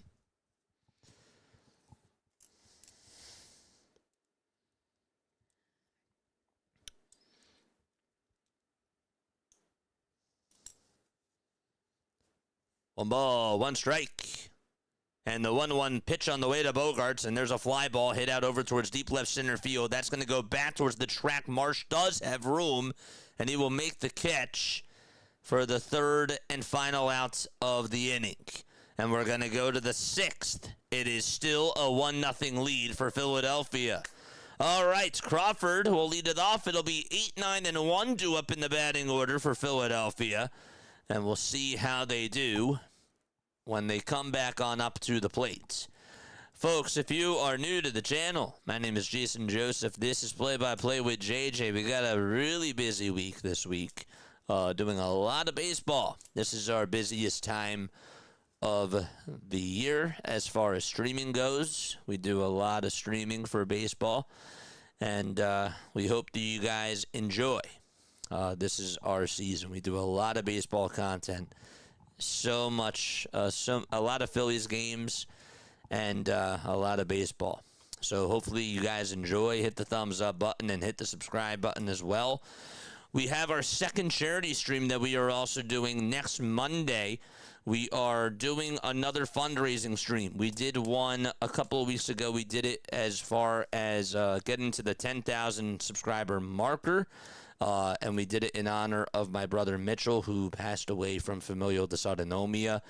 And we raised $5,000 to the Familial Dysautonomia Foundation, which was really incredible. Next week, we are doing a fundraising stream for ALS. Yes, on Monday of next week, it is Lou Gehrig's Day. And we are doing a 24-hour stream and raising money and raising awareness, really, for ALS. So please make sure that you guys spread the word. There will be more information out as the week goes on as to what we're doing. I will make sure that we talk more about it. But, you know, we're really trying to make a difference. The baseball community is really awesome, and I really want us to be able to bring more and more people together and do things that are just, you know, beyond baseball, and try to be able to, you know, build more of a relationship and just be able to connect with more and more people on here as we go. Here in the top of the 6th, it's Justin Crawford who's up to bat. And the first pitch is fouled away. Second pitch to Crawford, it's inside for a ball. So definitely make sure that you guys tune on into that. That'll be on Monday of next week. That's June 1st. 1 ball, 1 strike. And the 1-1 is down for ball 2. Anthony Rizzo's a good one. Absolutely.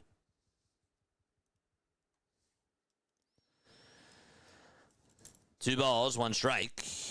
Crawford in the box. The 2-1 pitch, and Crawford smacks one out to right field. It is a foul ball.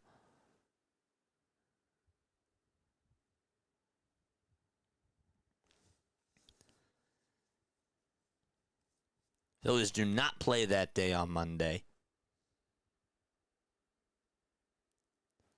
2-2. And that is outside for ball 3.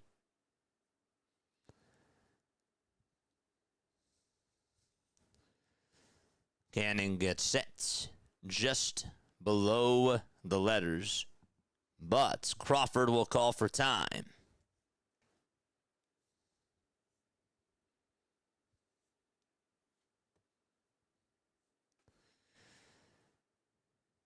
The 3-2 pitch, and Crawford's going to bounce that one foul over towards the right side. Please be nice to the mods. All you got to do, chat, it's just plain and simple. You just got to be nice, stay away from the politics, stay away from all that sort of stuff, and just come on here and have a good time. Like, we just talk about sports. That's all you got to do. 3 balls, 2 strikes. And we do get a little bit off topic, but, you know, we keep it clean.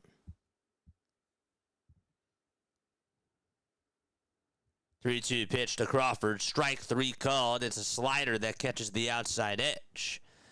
And there's one away in the top of the 6th.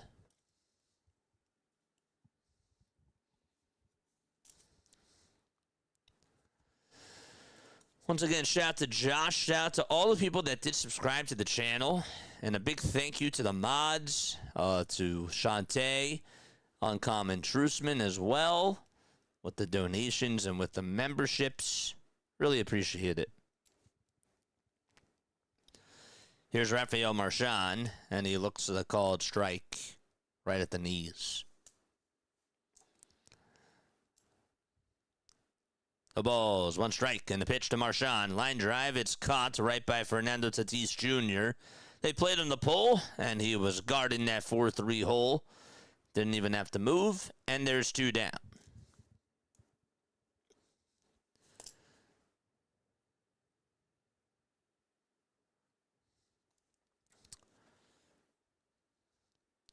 Two outs, top of the 6th. And Turner comes up, and he pops it up. It's hit right over towards the right side of home plate. And Duran takes off the mask, and there's out number 3. So Turner pops out, and we're going to go to the bottom of the 6th. It's 1-0 Philadelphia. My favorite players. My favorite player. Who is my favorite player?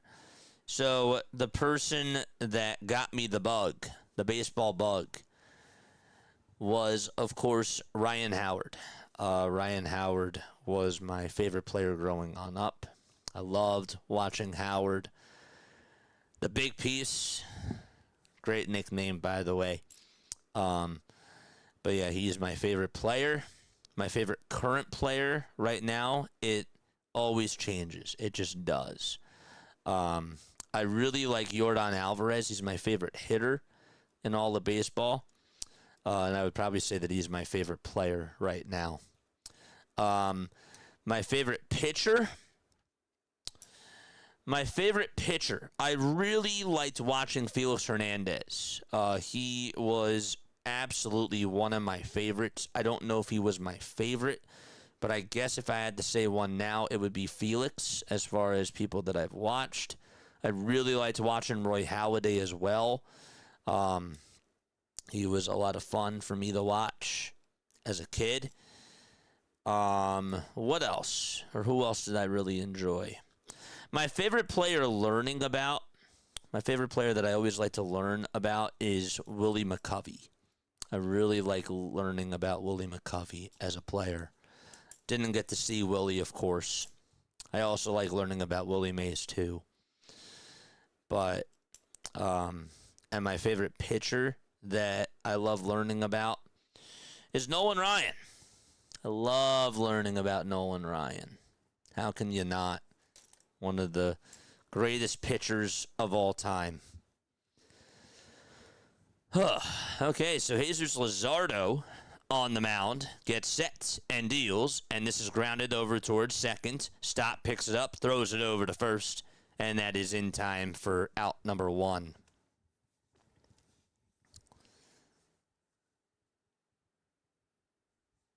Eric Gagne.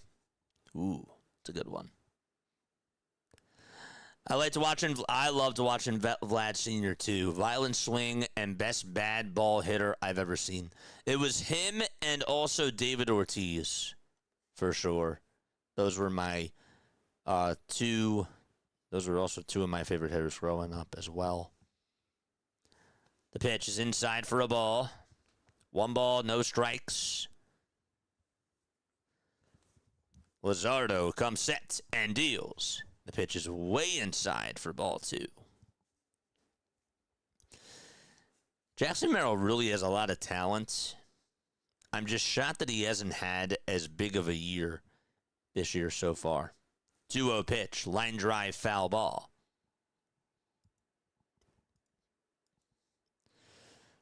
Last year he had 16 homers and 67 RBI. His rookie season, though, he was really explosive. He had 24 homers, 90 RBI, and a .292 average.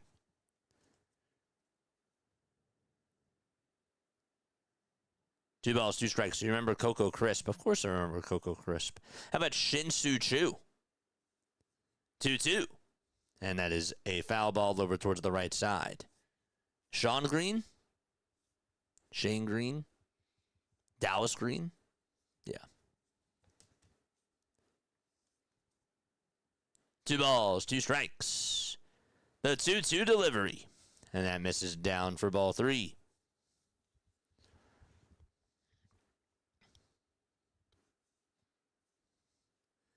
Seven full counts today for Jesus Luzardo. 3-2 pitch, and Merrill fouls it off. Just deep pitch counts for Jesus. Didn't get help from his defense in the first. And just, Padres got to give them credit. They've been working his pitch count up.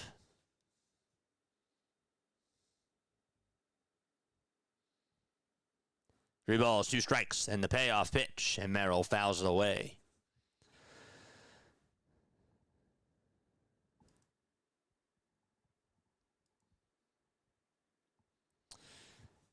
It's been 8 pitch at-bats so far. Luzardo fires, and that ball is fouled, or actually it's going to be grounded towards the left side. And the catcher, Marchand, gets over to it, throws it over to first, and that's in time. That was a little bit awkward. The bounce that it took, it got off the end of the bat. It sort of tailed towards the third base line. Oh, it was foul-tipped, and then it went out of the glove of Marchand. No, it wasn't. It was swung on and missed, and then Marchand dropped it. That's what happened. So he didn't get a piece of it at all, and then it went over towards the third base line. So it's a strikeout recorded, and now it's Nick Castellanos coming on up to the plate. A strikeout, and on the drop strike 3, a throw out over to first. 0-1 pitch, and that is fouled off over towards the right side. Bradley says, my favorite pitcher was Cole Hamels. It's a good choice. Can't go wrong with Cole.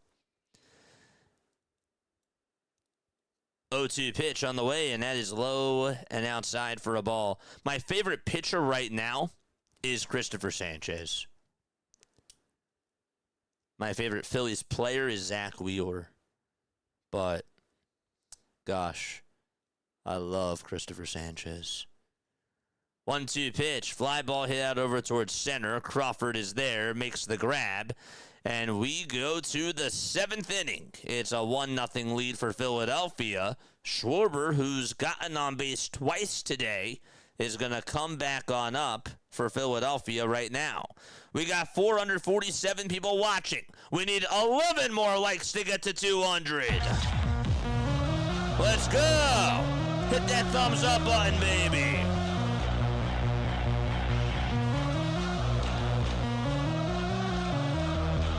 Crazy. We're at 193. 7 more. Cliff Lee. Cliff Lee is a good one. We got Matt Holliday on the Rockies.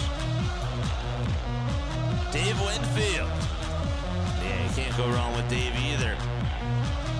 Can't go wrong with any of these guys. Jose Bautista. Let's go. I liked Joey Bats. I remember when the Phillies got Jose Bautista, I was like, you know what? Like, I'm happy that he's here, but I don't think he's going to produce much. But I do remember that happening. We got to 200 likes. Let's go. Drop the fires in the chat. We hit 200.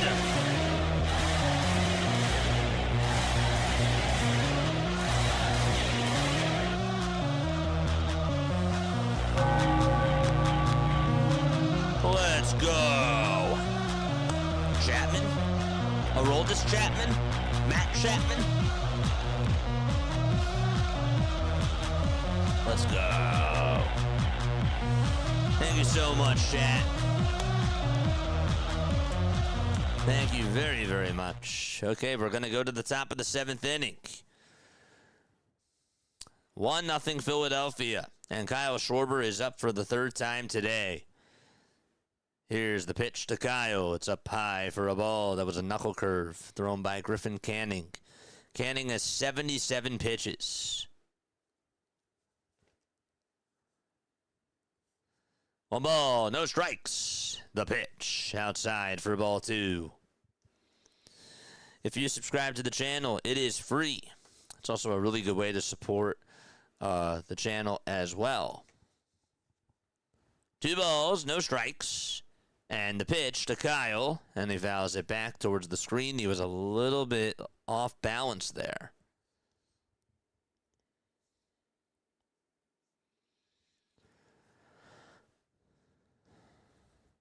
The 2-1 pitch to Schwarber. Line drive out to right field for a base hit. Castellanos gets down on one knee as it hits the ground. It comes right over to him. And Kyle Schwarber is able to get on for the 3rd time today. All right, let's go, chat. That was 107.8 miles per hour off the bat of Kyle Schwarber.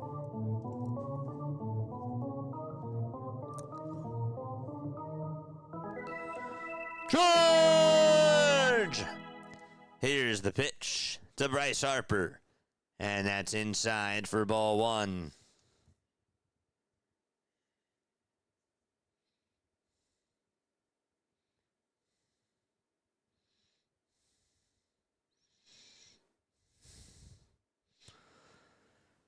What a pitch. And that misses outside for ball 2.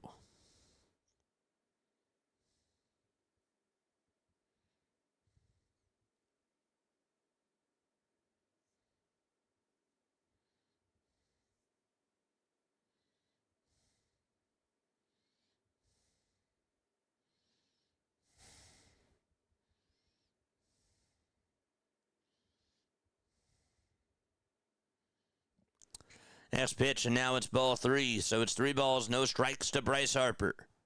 Canning gets set above the belt this time, and the 3-0 pitch to Bryce Harper is fouled off. I'm surprised they got the green light there.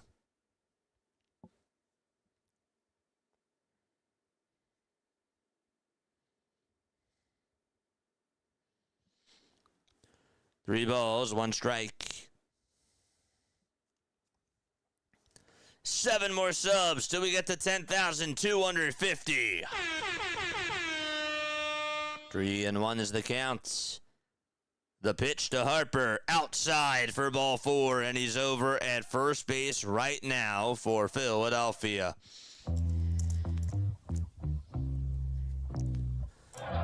And we have a timeout taken on the mound here. Schwarber slides over to second, and Harper is on at first.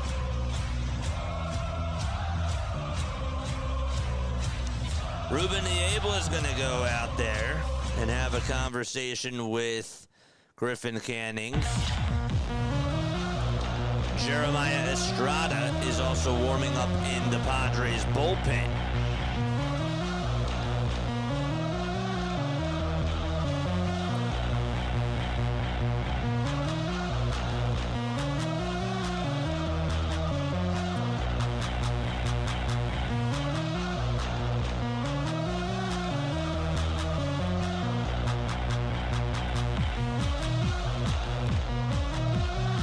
go.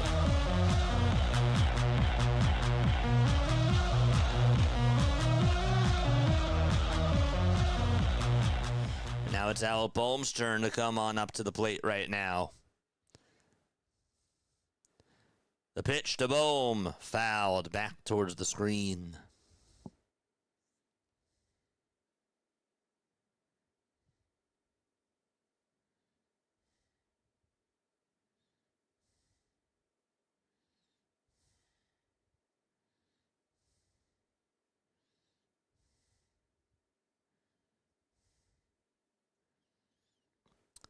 The balls, one strike, and the 0-1 pitch, and that's outside for ball one.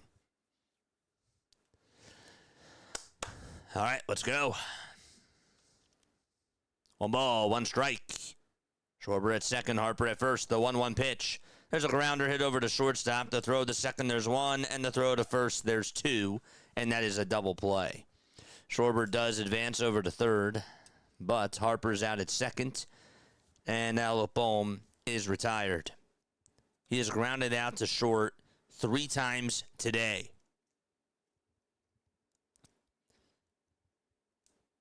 Darn it. And now it's Brandon Marsh's turn. Marsh is batting .362 in the 7th inning or later. And the pitch is down for a ball. I do love learning about Bo Jackson. I forgot about that. Bo Jackson he's actually my favorite player to learn about.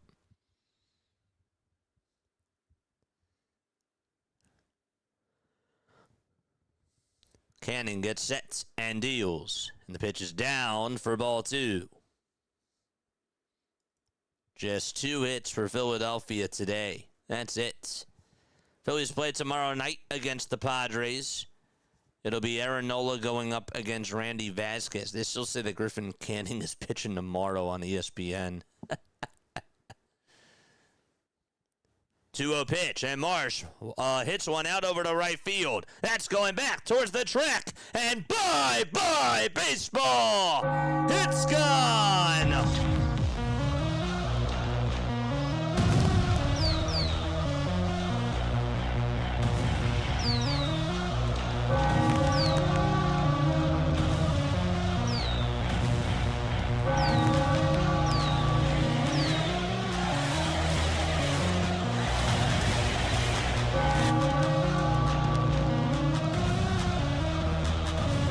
Full stride, Brandon Marsh adds on to the lead for Philadelphia.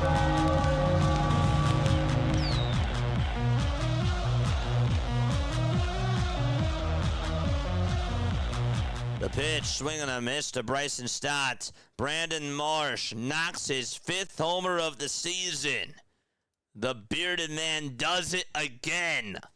The 0-1, it's outside and high for ball 1. Unbelievable. Drop those Marsh emojis. One ball, one strike, and the pitch. It's low and inside for ball 2. The fact that that ball just got on out, I am shocked. Another one of those line drive home runs. 2-1 pitch, and it's down for ball 3.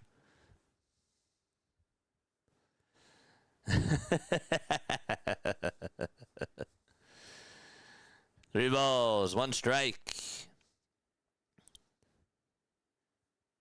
Canning gets set and deals, and Stott slaps it foul, swung at ball 4. Regardless, the count is 3-2. Schwarber hit a solo home run, and Brandon Marsh hit his first homer since April 23rd. I believe that's when they played against the Diamondbacks. Let's see if I'm right. Is JJ right? 3-2 pitch, nets down in the way for ball 4. And Bryson Stott gets on with a 2-out walk. Let's see, was that against the Diamondbacks? Was that his last home run that he had? And it looks like that we're going to have a pitching change coming on up right now. So let's see, was I right? Was I right? I guess I was wrong. April 23rd is when they played against the Cubs. Gotcha. All right, so I was wrong. He had a multi-homer game that day. I forgot about that. I totally forgot about Brandon Marsh's multi-homer game. I remember he homered against the Diamondbacks, but yeah. You know what? I don't think I was on for that game, so that's why I said that was the Diamondbacks. Okay, but I was right.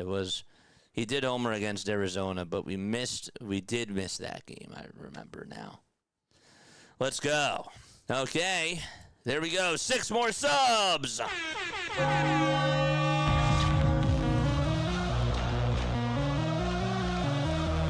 Pitch and change for San Diego.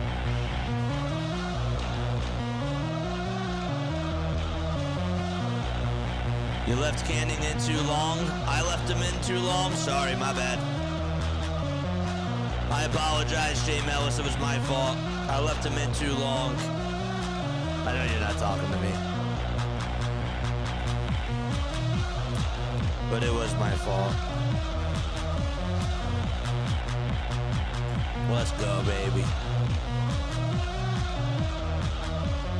The Nationals now have a 10-2 lead. That game is in the top of the 8th inning. What is going on out in Cleveland? The Nationals are just spanking them. James Wood homered in the game. Rhys Hoskins homered in the game. Jacob Young homered in the game. And Curtis Mead also homered.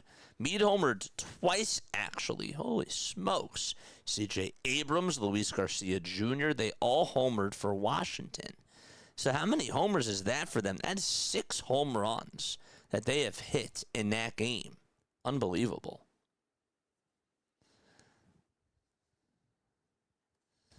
All right, Jeremiah Estrada is going to pitch. 16 games, a 1-1 record, a 3.24 ERA, and 18 strikeouts in 16 2/3 of an inning. Also 2 homers allowed. And he will have to face Adolis Garcia. Toss back over to first, and the throw is not in time.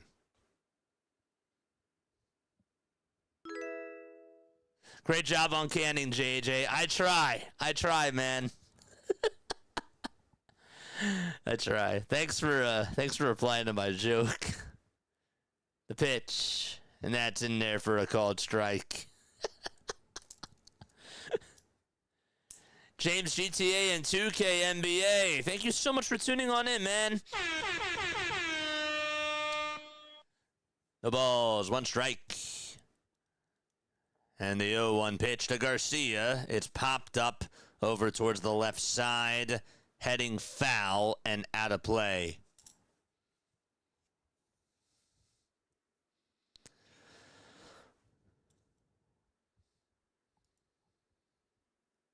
Phillies today have left 0 runners on base, but they're 1 for 2 with runners in scoring position. 0-2 pitch, fouled off.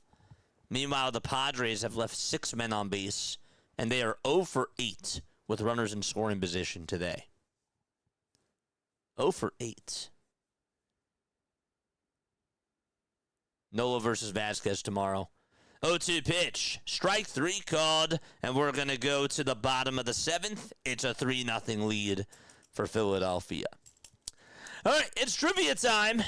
It is trivia time. What time is it? It's trivia time. I think I said that 3 times. Okay, I'm going to ask you a Phillies trivia question. If you get it right, though, you'll hear this. If you get it wrong, that's what you hear. Okay, so today's Phillies trivia question is, who has the most career homers by a Phillies left fielder of all time? The most career homers by a Phillies left fielder of all time. Who could that possibly be? Let's go. Let me know. I would like to hear.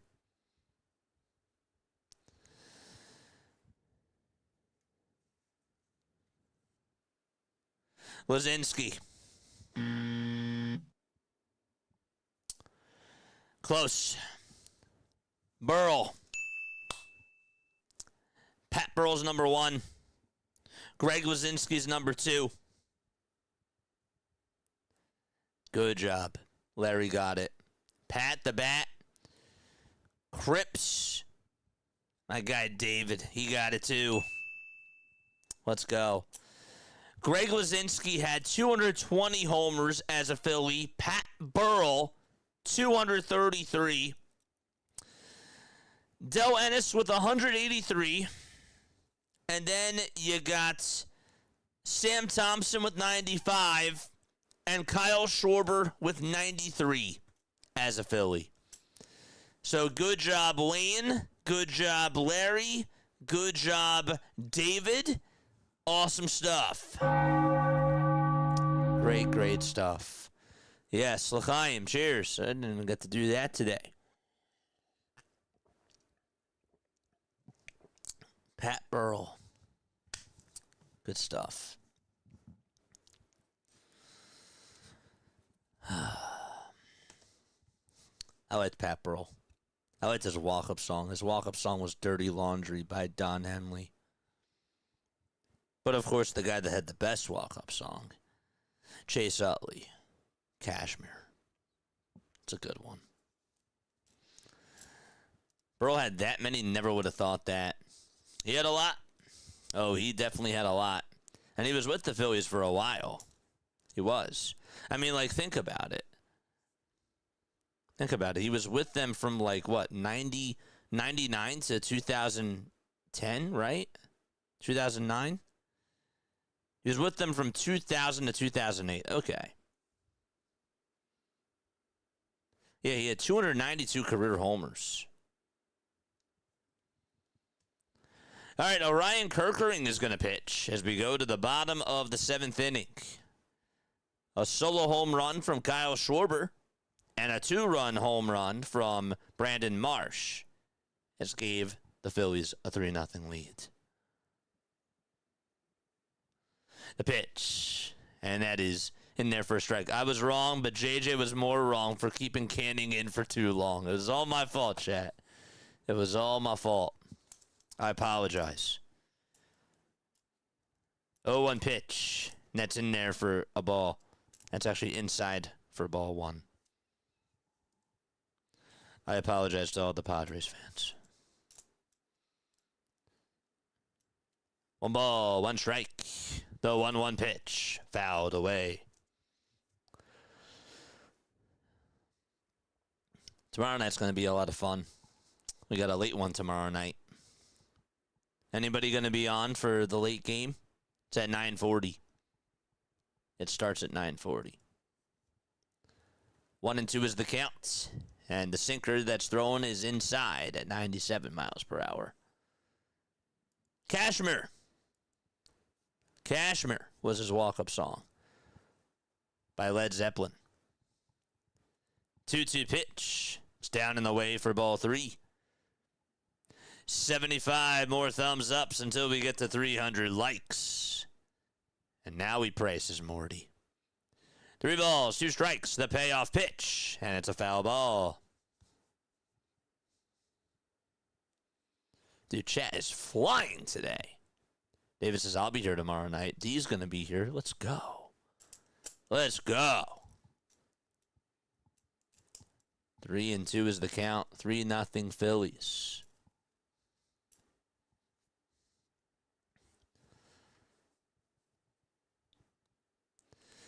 Kerkering on the bump, gets set above the belt, and the 3-2 pitch, and that's a called strike 3. It'll be challenged by Ty France, and we'll see what ABS has to say. Looks like it hit the outside edge at the knees, but what will ABS say?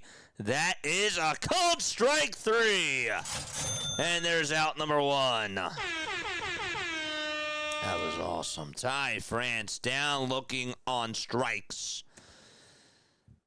Here in the bottom of the 7th. Could not have thrown that pitch any better. No. I'll be here for JJ After Dark. It'll be fun. It'll be fun. I like how you call it that. That's pretty cool. The pitch to Laureano. He went around, chased after the sweeper, and the count is 0-1. Orion this year, his ERA is at a 2.45. He did give up a run in his second-to-last outing. But in his last outing against Cleveland, he went 1 inning, he struck out 2, and got his second hold of the season. Here's the 1-1 pitch. Swing and a miss. I was already here tomorrow and yesterday came late. What's that from? You have to tell me what that's from. I like that. But you'll have to tell me what that's from.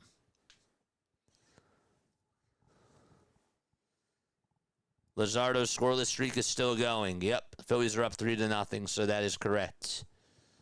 1-2 pitch. That's a foul ball. You can see the scoreboard, right? Just want to make sure that you guys can see it. That's pretty much what it is. That's exactly what it is. 1-2 pitch to Laureano. And that's fouled away over towards the right side.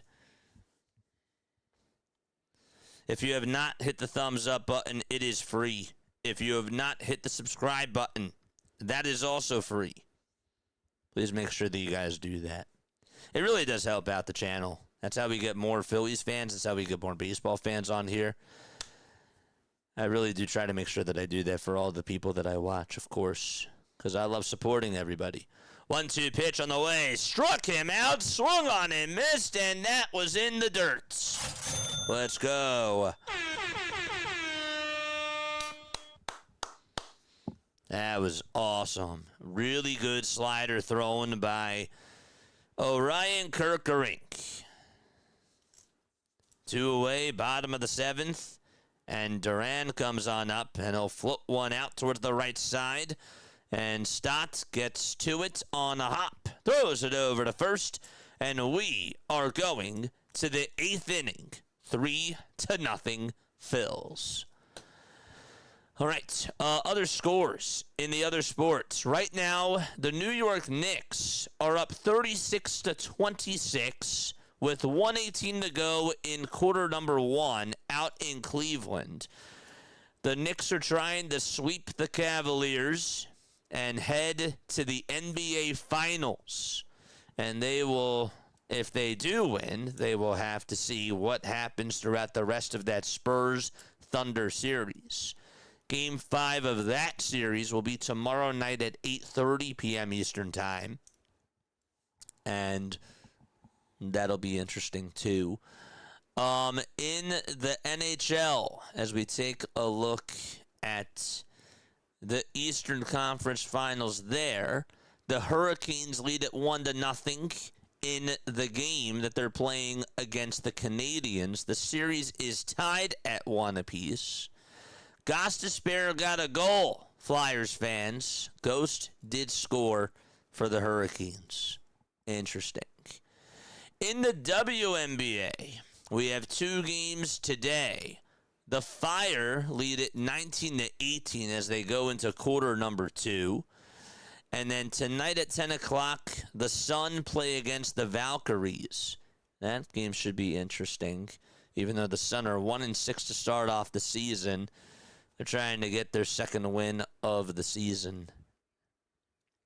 We'll see how that occurs. But yeah, all right. Good stuff. Really good. How's the college baseball world going today? Is there any college baseball games today? No. Next game is Friday. And as far as softball goes, nothing today. Their next game is Thursday. Got you. Go, go, go. All right. Yuki Matsui is going to pitch for the San Diego Padres. Matsui pitching for San Diego, and he will face Justin Crawford. Crawford steps on up to the plate, And the pitch is going to be bunted towards the right side. First baseman gets there, and Crawford goes over to first, and he's just out. Ty France did an excellent job just diving over to first. Crawford, though, I like the idea. It was not a bad idea at all whatsoever. It just did not work out. To the drag bunt over towards the first base side. He saw that Ty France was playing deep, and then France backhanded it, dove on over to first, and he got him out. Touched the bag with his glove, and there's one away. That was almost executed perfectly. One out, top of the eighth, and Rafael Marchand is facing Yuki Matsui right now. The pitch to Marchand outside at 90 miles per hour. We do have a post-game show after this. Make sure that you guys are on for that. That'll be fun. We'll talk about the game. And we'll be taking phone calls. 1-0, foul ball, over towards the right side. JT did not play today. Jesus Luzardo, 6 innings, 4 hits allowed, no runs, 2 walks, and 6 strikeouts. 1 ball, 1 strike. Matsui kicks, fires, and that pitch is grounded foul. Random question, has anybody seen Squid Game? How did they score, JJ? A Kyle Schwarber solo home run and a 2-run bomb by Brandon Marsh. 1 ball, 2 strikes. Matsui kicks, fires. Check swing, did he go? They say yes, he did. There's out number 2 in the top of the 8th inning. And Marchand checked his swing. He's down on strikes. 2 up and 2 down.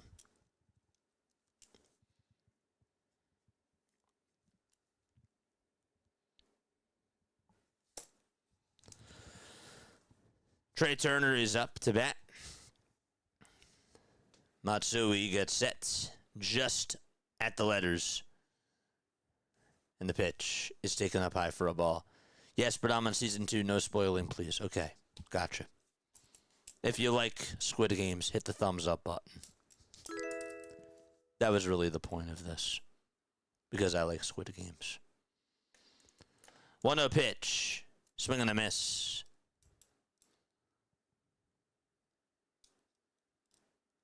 You're staying away from this game tomorrow? Is it my fault? 1 ball, 1 strike. The 1-1 pitch. And this is grounded towards the second base side. Fernando Tatis Jr. picks it up, throws it over to first. And it's in time for out number 3. We're going to go to the bottom of the 8th inning. 3-0 Philadelphia. Tatis, Andujar, and Bogarts are going to come on up. Squid Game is great. I ain't saying anything. I think season 2 is cool. But that's just me.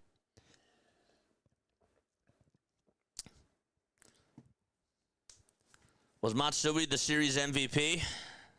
Correct. Hideki Matsui. Not Yuki Matsui. Different guy.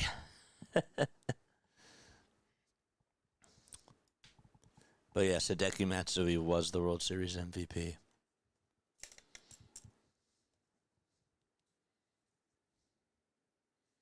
He's staying away from betting on it. Yes, he is.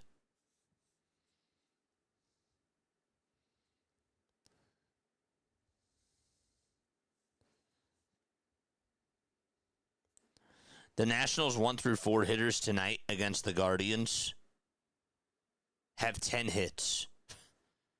They are 10.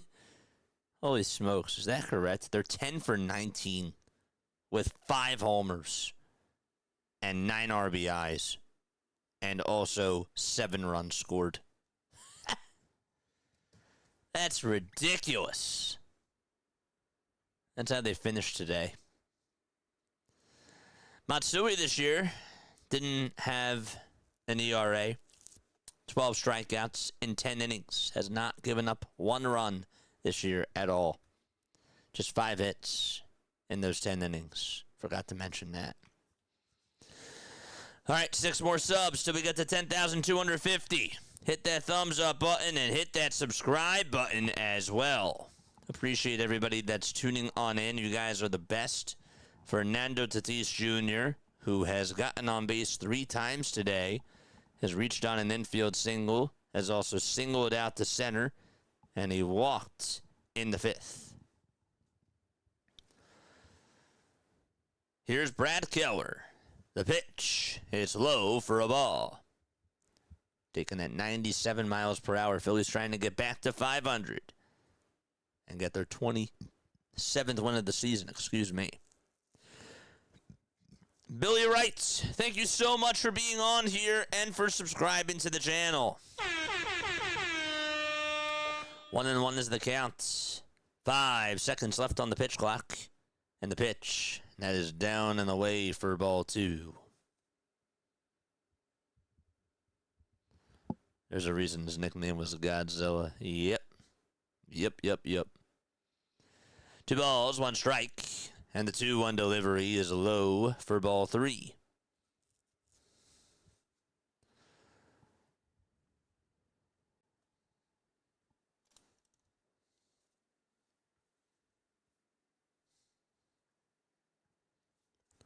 The 3-1 pitch, and that is outside for ball 4. Marchand's going to challenge, and Tatis has to stop for a second. It looked like it was ball 4, but let's see what ABS says, and that is ball 4. Marchand shakes his head, says okay. And there's a leadoff walk, and Fernando Tatis Jr. You realize that he's actually led off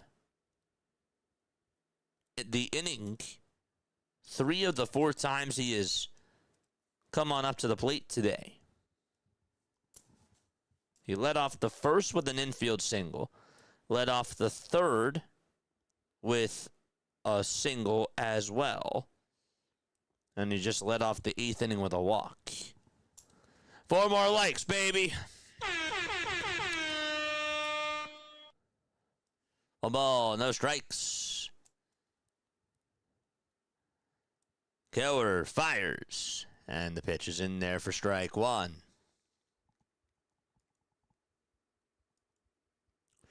Brad Keller has a 3.74 earned run average in 22 games. He is 2-1. Has gone 21 2/3 of an inning. Next pitch, foul ball. Last year he had 25 holds, and he had a 2.07 ERA with the Chicago Cubs in 68 games. Pitched very well with them last year. This year, it's been a shaky start. 1-2 pitch, fly ball hit out over towards right field.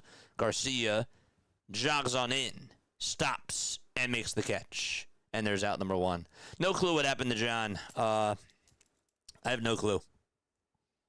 No clue. 1 out. We got to 250. Thank you so much, chat. Thank you very, very much. That is awesome. Keep it going. Very, very good. Love you guys. The pitch. And that's outside for a ball. Let's go.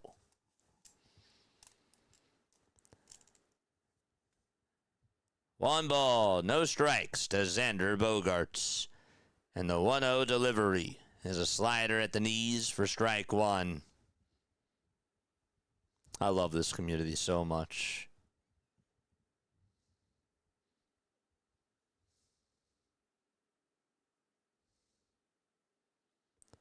The 1-1 pitch, and there's strike 2.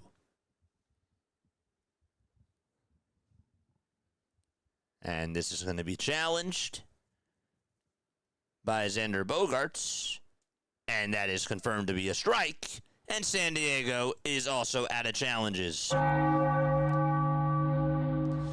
of ABS challenges, that is. Billy Wright, thank you so much for the sub over on YouTube. I really appreciate it. If you are also over on Twitch, thank you so much for being on here. I appreciate that as well.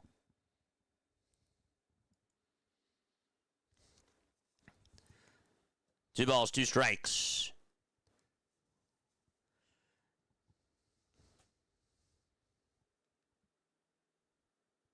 Nice. Nice, Joe. Tell her I said hi, too. And happy Memorial Day to her. That's awesome. Yeah, I'm going to put this on the screen so that she sees that I acknowledged it. Happy Memorial Day to you, too, Jane. Next pitch. That's down for ball 3. 3 balls, 2 strikes. Tatis was dancing way off the bag. The 3-2 pitch, grounded over to third. Bohm picks it up, has time to throw it over to first, and he will get the second out there. Was not going to get Fernando Tatis Jr. out at second, but he did get the force at first.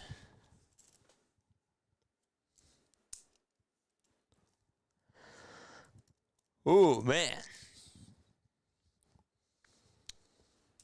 Good stretch, too, by Bryce. Here's Manny Machado. The pitch to Manny is down for a ball. No throw made over to third, and Tatis is now 90 feet away from scoring.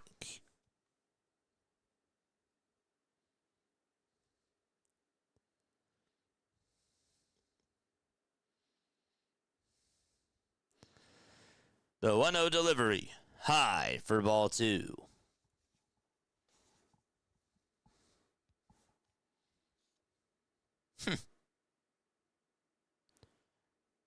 Just saw that Texas is down 4-0 to Houston. 2-0 pitch to Machado. Fouled back towards the screen.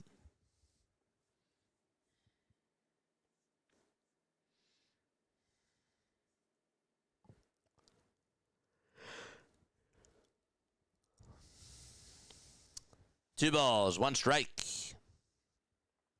The 2-1 pitch to Manny, and that is lined foul. Manny Machado's rookie year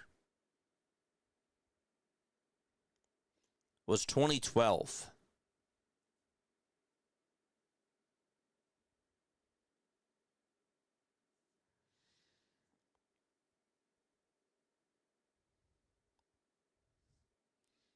Hard to believe that. 2 balls, 2 strikes. Keller fires, and the next pitch is lined out over to left field. It's slicing foul, and it'll go on out of play. Crazy. What a crew this was, chat. Manny Machado, in his rookie year, over at third base for Baltimore. This was their roster. They had Matt Wieters catching. They had Mark Reynolds over at first. J.J. Hardy was at short. They also had Adam Jones in center, Nick Markakis in right, Nate McLouth in left, and Chris Davis as their DH. Jim Thome was also on the team. 3 balls, 2 strikes, and the 3-2 pitch to Manny Machado. Swung on and missed. Got him! And we're going to go to the 9th inning. 3-0 Philadelphia. And the Phillies will try to get some insurance before the bottom of the 9th comes on up. What a squad, man. Jason Hamill, Jake Arrieta, Brian Matus, Tommy Hunter, Darren O'Day. Well, what a pitching squad that was. And Wei-Yin Chen. Jason Hamill, he was with the Cubs. I know that. I don't think he pitched, though, with the Phillies, did he? Jake Arrieta did. But, wow, that's crazy. All right, time for us to go to the top of the 9th. Kyle Schwarber will lead it off. Let's go. 4 more subs. We got more baseball tomorrow. Definitely check us out for that. We got more baseball tomorrow every day this week, man. We're going to be grinding. All these names from the past I remember. That was Machado's rookie season. Machado was at the time 19 years old. Brian Roberts was on the team. Please don't mention Jake Arrieta. It's funny. When I was at Wrigley this week, somebody was talking about Jake Arrieta, and I looked at him behind me. I said, yeah, too bad he didn't pan out with the Phillies. I was so bummed. I was happy that we got him, but he did not pan out with us. Yes, sir, Ski is here. What's going on, my friend? All right, let's go, Kyle Schwarber. Kyle Schwarber is coming on up. Bread Bin Gaming. What's going on, my friend? Good to see you on here. Here is Kyle Schwarber. First pitch to Kyle, foul ball. Yuki Matsui is still pitching for the San Diego Padres. Happy Memorial Day to everybody that's celebrating, of course, and thank you again to everybody that has served our country. We definitely appreciate it, and I hope that you guys get to spend today with your loved ones, and that you guys are having yourselves a great day. 1 ball, 1 strike. That's to Kyle Schwarber. Matsui kicks, fires, and Schwarber tops this one over to first. And the flip back over to Matsui is in plenty of time for out number 1. 1 away, top of the 9th, and it's Bryce Harper's turn to come on up to the plate. Phillies offense today, just 3 hits. 3 hits, 3 runs scored. That's it.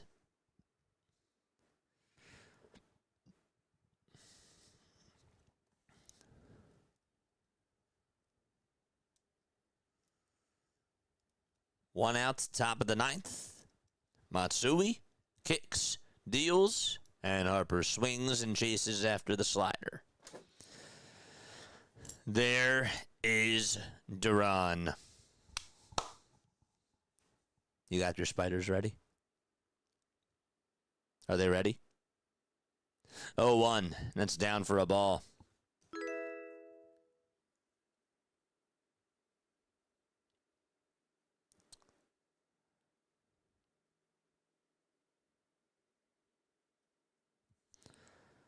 One ball, 1 strike to Bryce Harper. And the pitch to Bryce, high for ball 2.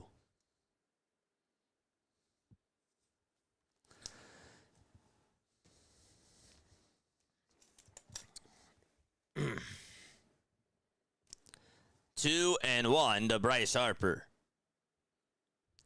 The pitch. And Harper flies one out over towards deep center field. It's going back towards the track. Merrill just has enough room to make the catch just in front of the wall. Matsui takes a quick breath. That would have been his first run that he's given up this season. And Harper just hit it towards the very back of the track. He thought he got it all. He did not. And Merrill also says, thank you very much. And there's out number 2. Matsui was scared. 2 outs, top of the 9th. Bohm in the box. Pitch number 1. It's ball 1, and it's up high. Vinny to the K. Thank you so much for the sub. I appreciate you very, very much. 5 more subs till we get to 10,250. And the 1-0 pitch to Bohm, fouled back towards the screen.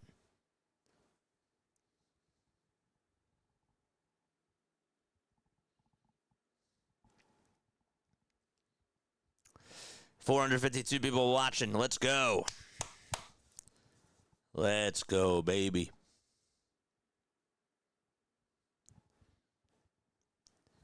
Here's the next pitch, and that's down for ball 2.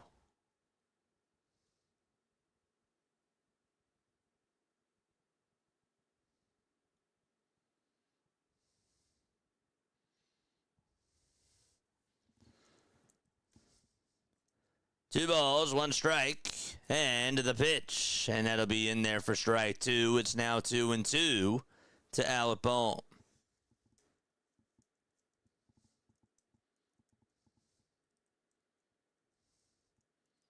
Let's go. Matsui gets set and deals, and the pitch is inside and high for ball 3.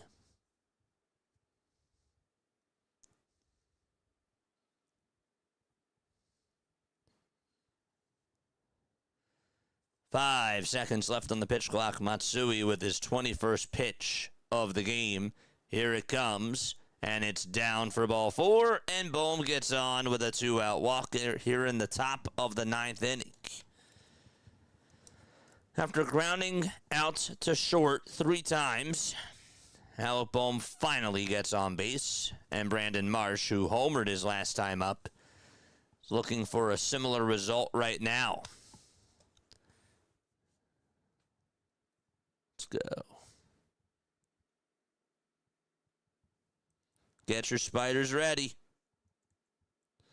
Get your spiders ready. The pitch. It's taken for a ball.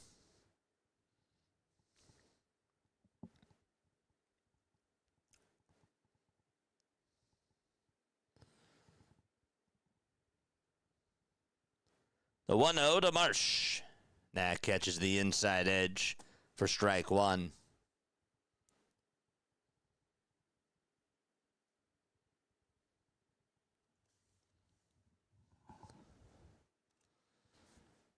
One ball, 1 strike. Matsui looks back at first. Now back to the plate.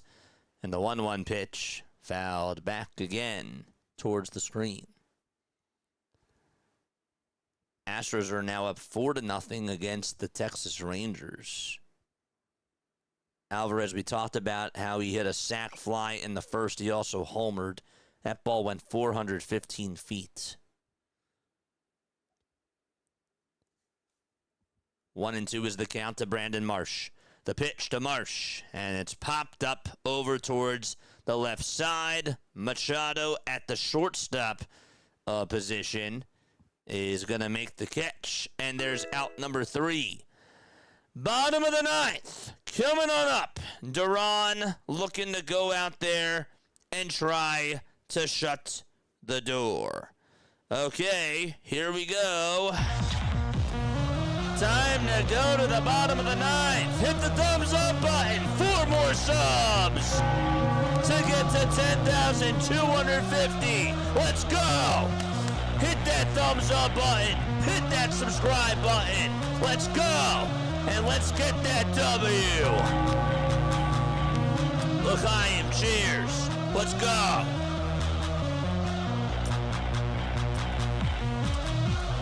I want to be up in the series 1-0. I don't care how it happens, just get the W.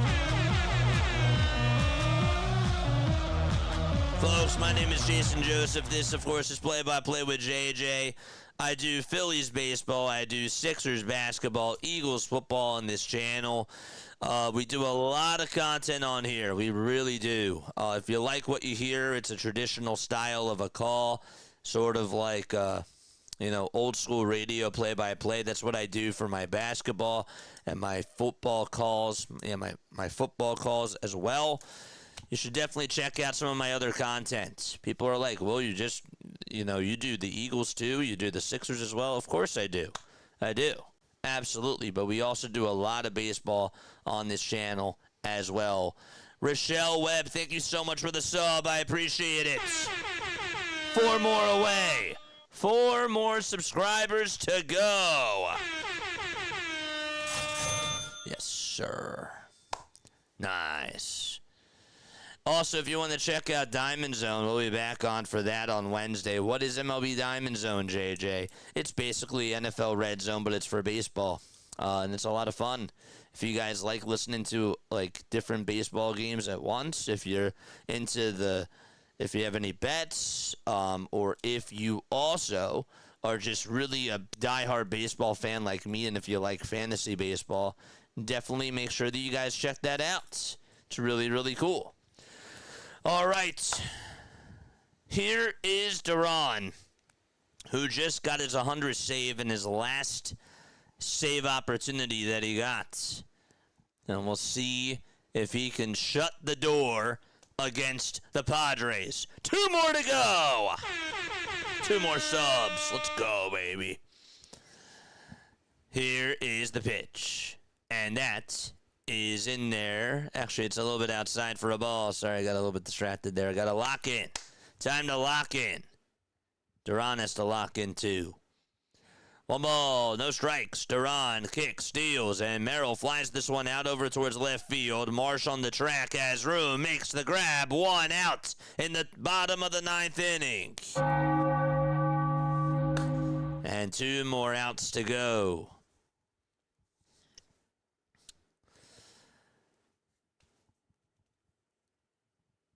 Duran has the 3rd highest save percentage of all time.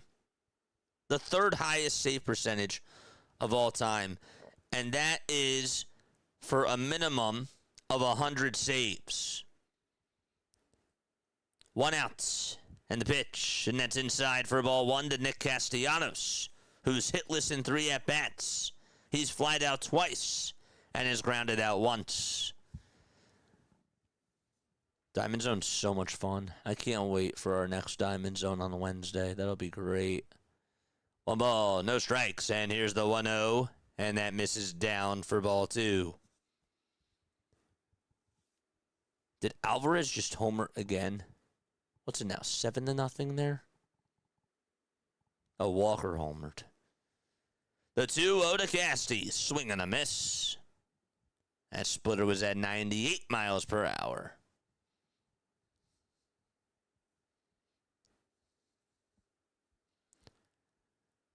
Let's go get the W.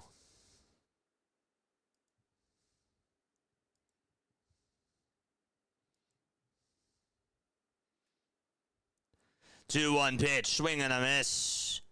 The splitter was in the dirt, and it came at 98 miles per hour.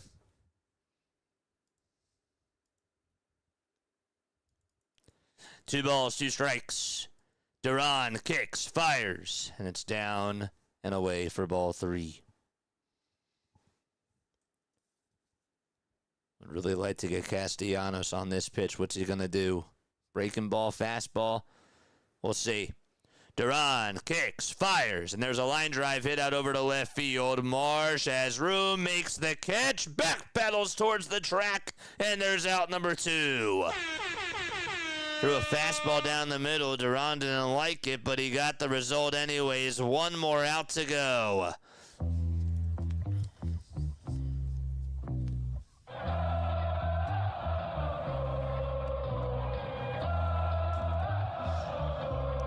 It'll be Ty France, who is up to bat now. First pitch to Ty, strike 1, right at the knees. There's Aaron Nola. He's going to be starting tomorrow and face Randy Vasquez. No balls, 1 strike. Duran gets set above the belt. He kicks, he deals, and it's high for a ball.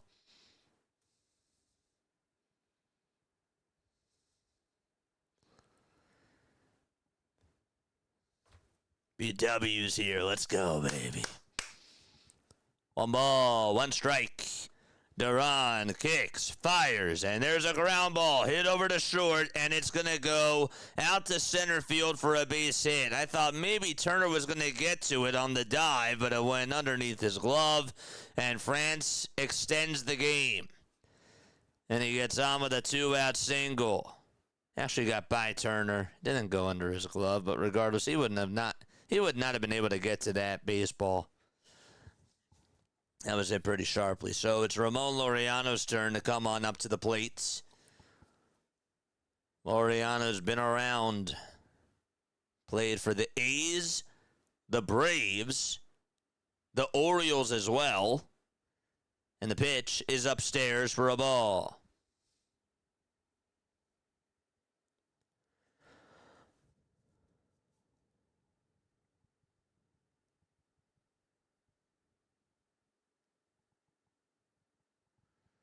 One ball, no strikes. Duran kicks, fires, and there's a called strike at the knees. It was a splitter at 98 France is now at second. He advances on the defensive indifference.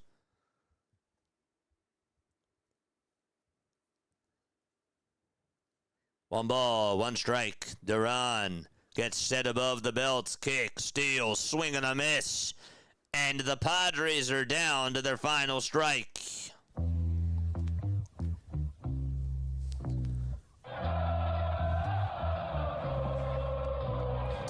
Phillies fans on their feet out at Petco Park.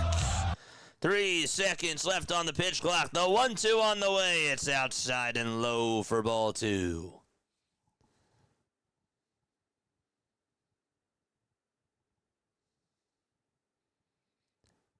Ooh. 2 balls, 2 strikes to Ramon Laureano.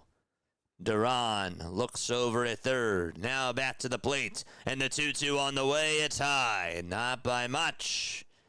And the count is now full. Marchand steps out in front of the plate. Tries to calm down Duran. And goes back behind the plate. And the pitch clock is going to reset now.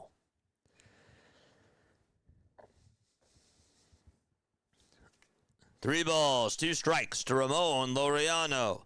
Duran gets set at the belt. Kicks, deals, swung on and missed. Got him! The Phillies come into San Diego and take game 1 of the series. They're back to 500. 27 wins on the season. That's the 100th career save for Yohan Duran. Ring the bell, the Philadelphia Phillies win. Time to celebrate.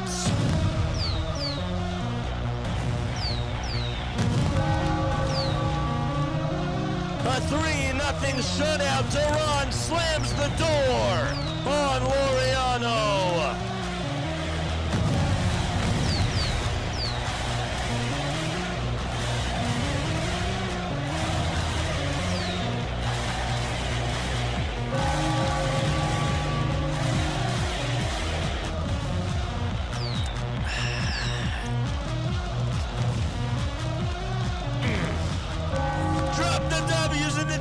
Let's go!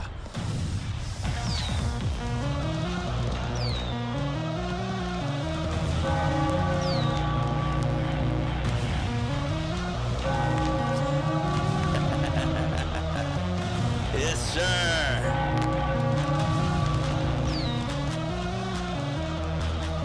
Good win.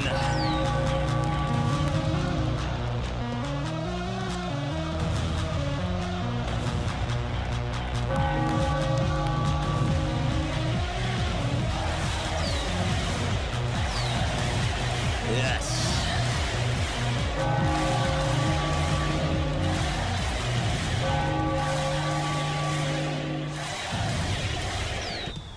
Let's go. Oh boy, chat.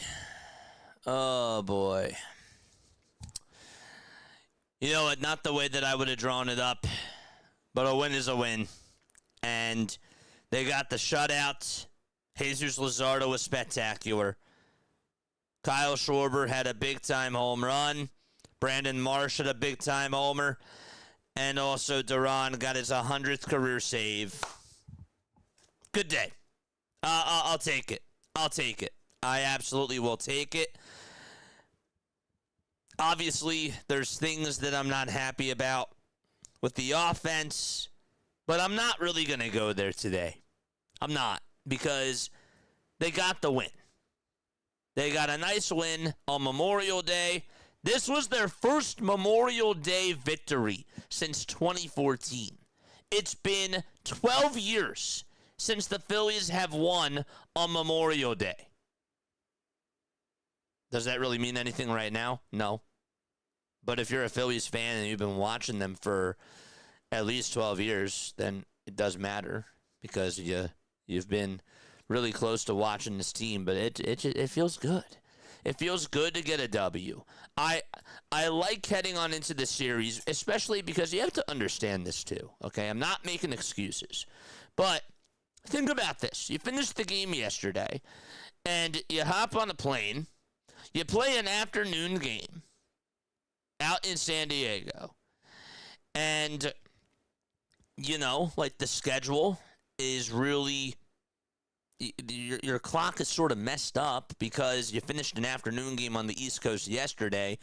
And then you got to show up to batting practice. You got to get to the field. You got to do all that stuff and get into your routines. So they had to do that really early today, and it was a big time jump. So I'm happy that they got the W. I sort of expected that the bats were going to be silent today.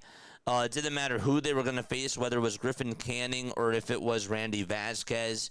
I sort of figured that was going to be the case. But tomorrow you really have to show up. But you got the win, and you're back to 500, which is the bottom line. That's what I care about. I'm really happy that they got the W. And now tomorrow you just got to take the series. It's going to be tough. We'll get to that another time. But let's embrace the win. Jesus Luzardo, fantastic, A+. Duran, fantastic, A+. Kyle Schwarber, A+. And Brandon Marsh, A+ as well. MVPs. The most valuable player of the game is the guy that was on the mound for 6 innings. And that is Duran. Sorry, just kidding.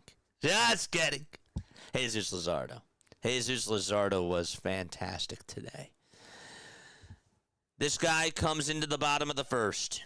Doesn't get any help from his defense. Trey Turner screws up a double play, doesn't get any outs, and this guy just says, you know what, bases loaded, nobody out, I'm going to get out of this myself. And what does he do? 3-2 pitch to Manny Machado, see you later.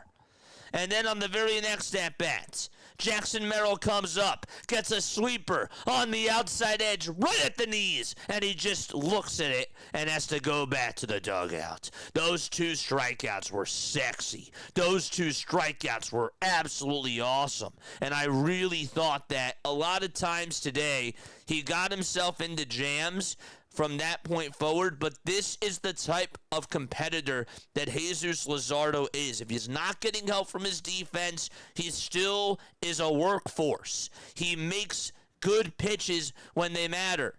The Padres, yes, have been struggling with runners in scoring position this season. However, there were some really good pitches that he threw.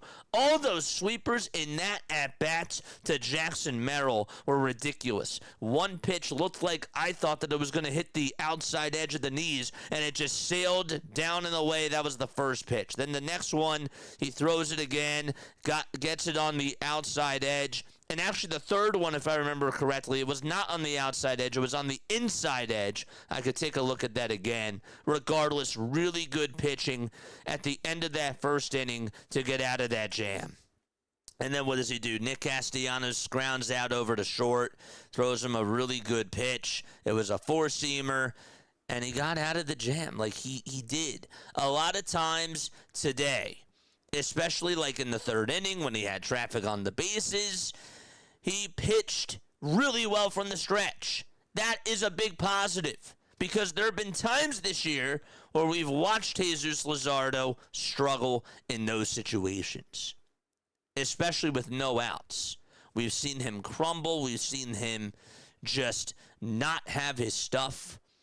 And the changeup and the sweeper have become a 1-2 punch for this guy, along with the uptick with the fastball at 97. It didn't hit 98 today, but it did get up to 97 a couple of times, which I still think is very, very good. 5 minutes. Give me 5 minutes. We'll do a post-game show.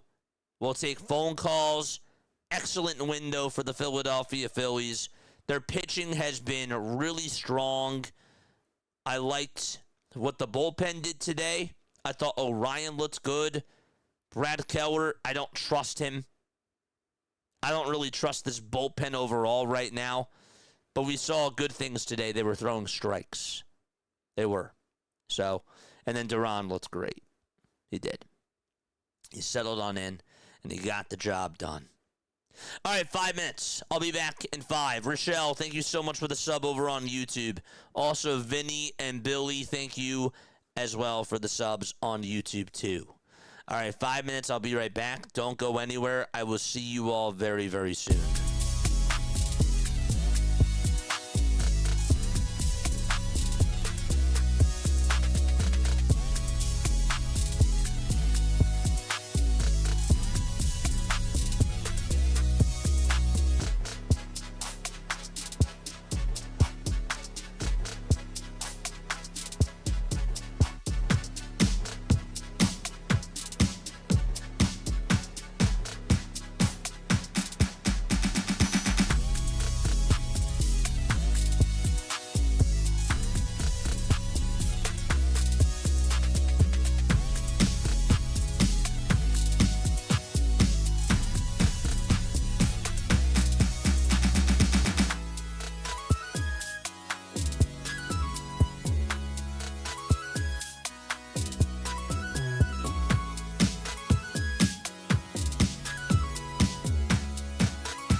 graduated from Rowan University in the spring of 2022 with a sports communication and media degree.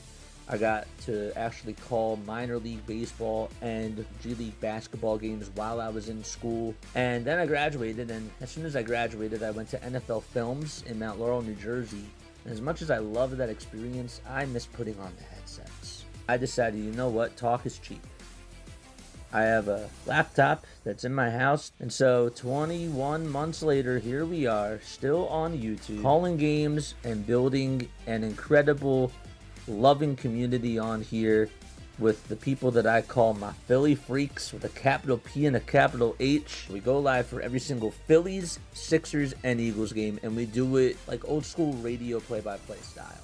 I'm Jason Joseph, and this is Play-by-Play with JJ. I showed a swung on, barreled out to right field. Bye-bye baseball. That baby is long gone. Back to 500, chat. Back to 500 for this Philadelphia Phillies team right now. The Philadelphia Phillies are back to 500, and it feels nice that they got a win today on Memorial Day, and they are now 27-27 on the season. Zeus gets the W, and Duran gets himself another save and continues to be perfect in save opportunities. Welcome on into the Phillies postgame show here on Play-by-Play with JJ. I do want to hear what your takeaways are from this game, and I would like for you guys to call on in just a little bit.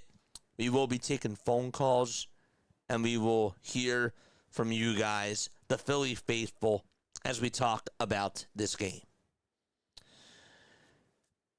Here's my number one takeaway from today. My number one takeaway from today is that Jesus Luzardo is just continuing to throw the baseball very, very well. I was concerned coming on into today with how he was going to do delivering from the stretch. This Padres team is 10 games over 500. I know that Tatis has not had a good year. I know that Manny Machado has been struggling. I know that Jackson Merrill has had a down year, but they're still getting good production from guys like Andujar, Ty France, Ramon Laureano. Xander's still playing pretty good. And Gavin Sheets, who didn't play today, has also been their best hitter this season. But with that being said, Jesus Luzardo looked like he did not want to lose this game. I felt like I saw a little bit of Ranger Suarez in him today. What do I mean by that? When we talk about how great Ranger was when he was with the Phillies, and even right now as a Boston Red Sox pitcher, he's a competitor. He's the type of guy that's just a workhorse. You don't want to take the ball out of his hand, right? He's that guy that when he's healthy, he's going to get you out of jams. And he might not throw the highest fastballs, but he's going to paint those edges and he's going to dominate that strike zone. And he's also a pretty good fielder too. And when he gets that tiger eye, that look in his eyes where he's just unstoppable, untouchable, I felt like I saw that from Jesus Luzardo today. I'm not saying that I don't see it or that I've never seen it before, but I love it when Jesus is just out there on the bump and he just feels so confident that he's going to get these batters out. It doesn't matter what he throws. As soon as the sweeper is released, the batters don't have a chance. Or whatever his pitch is. It could be a changeup. It could be the fastball. But when that is going on, that's my favorite type of Jesus Luzardo that I see. And I thought today, I saw some flashes of Ranger Suarez, especially in that first inning. Because the pitches that he was throwing, go back and watch the tape after he loaded the bases in the first. And that wasn't even all his fault.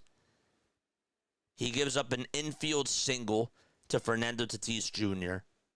Bad play by Trey. It was a bad throw.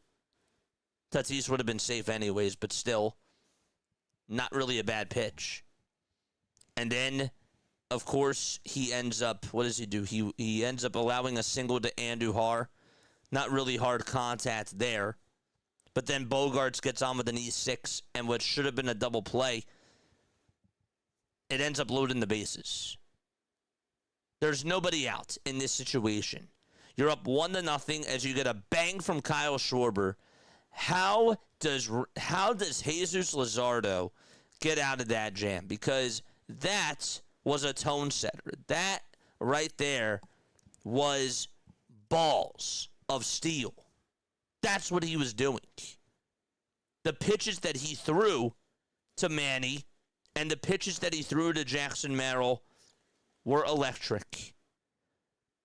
My favorite pitch of the day was when Manny Machado was up with those bases loaded, and on a 3-2 pitch, this guy just swings and misses at this fastball that looks like it's tailing inside. And Machado gets confused, and the pitch just keeps on running and running and running inside. That pitch was disgusting right there. And he did really, really well. The third inning comes. He gets into another little jam, and he gets himself out of it by having Bogaerts ground into a 5-4 fielder's choice. And then Machado again grounds into a 6-4-3 double play. You also saw a situation where he hits Rodolfo Duran in the 5th, and then he walks Fernando Tatis in the 5th as well. And this is with 1 out, but then he attacks the zone, goes changeup, then he goes sweeper, and then he goes four-seamer towards the inside edge, and he gets Andujar to pop out over to first. And then he still is able to get Bogaerts to fly out to left on a fastball that came over towards the upper third of the inside edge to get him to pop it up and hit it out to left field. When he needed to execute, he did, and he showed that emotion. He showed that fire out there, and it was just really good to see that from Jesus Luzardo today. And that is my big positive from today's game, because we've been talking about this starting rotation. Christopher Sanchez and Zach Wheeler have been fantastic this season, but you're going to need more help from other pitchers in your rotation. Jesus Luzardo as a 3 right now is looking fantastic. And if that's your 1-2-3 punch, that's really strong. I also want to give credit to Morty, because Morty pointed out something in the chat that I think deserves some recognition as well. And Morty knows exactly where I'm going, because he said it. Rafael Marchand called a great game today. Let's give this man his credit where credit is due. I did not see Jesus shake off a lot of his pitches. And Jesus overall, not even just Jesus, but even just the bullpen, I thought he called a really good game with his selection of pitches that he was able to manage.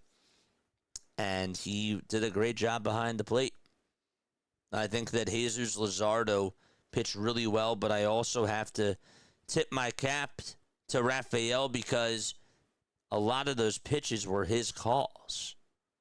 And he got them right where he wanted them.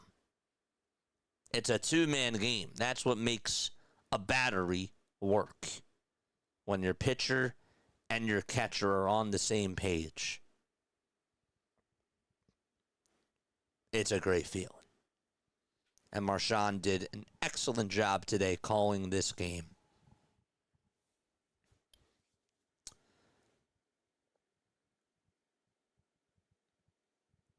Which leads me to the bullpen. I don't know. I feel like that the bullpen is obviously better with Duran back. But it's not where I want it to be. Tonight, though, if we're just looking at tonight's game, the bullpen did pretty good. Orion pitched pretty well. Throw strikes. Work on that sweeper. Get the fastball and the command working. And I think he did a really good job at that tonight.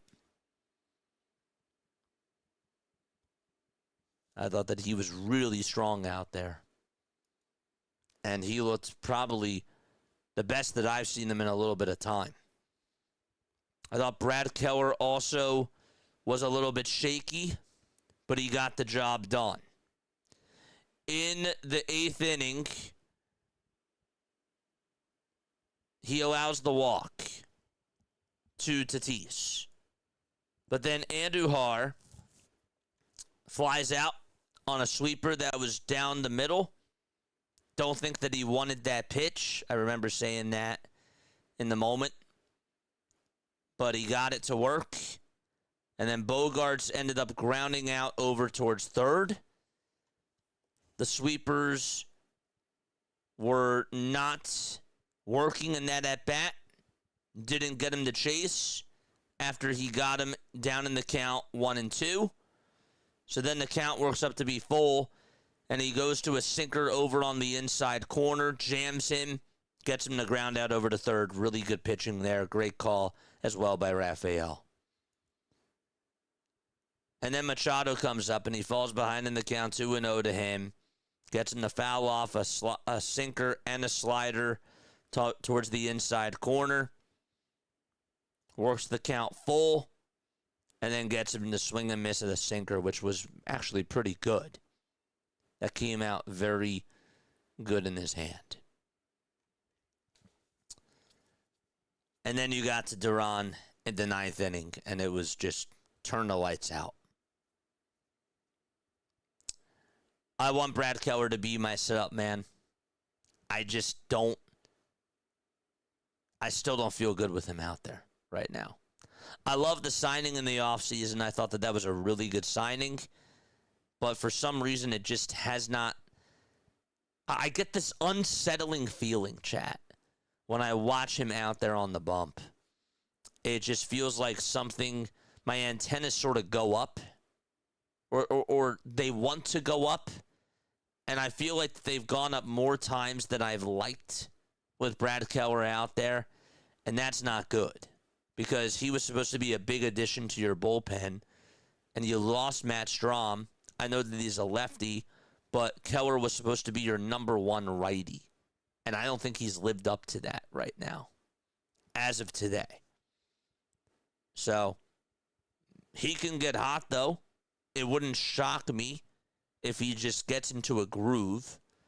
I mean, there's not many times where we see a guy like Matt Strahm go out there and not allow a run from March until June. I'm not saying that he has to do that. If you remember that version of Matt Strahm, that was disgusting, and I mean that in a good way.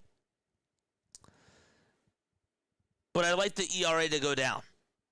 I would. I'd like to see the earned run average go down to, I don't know, like a 2.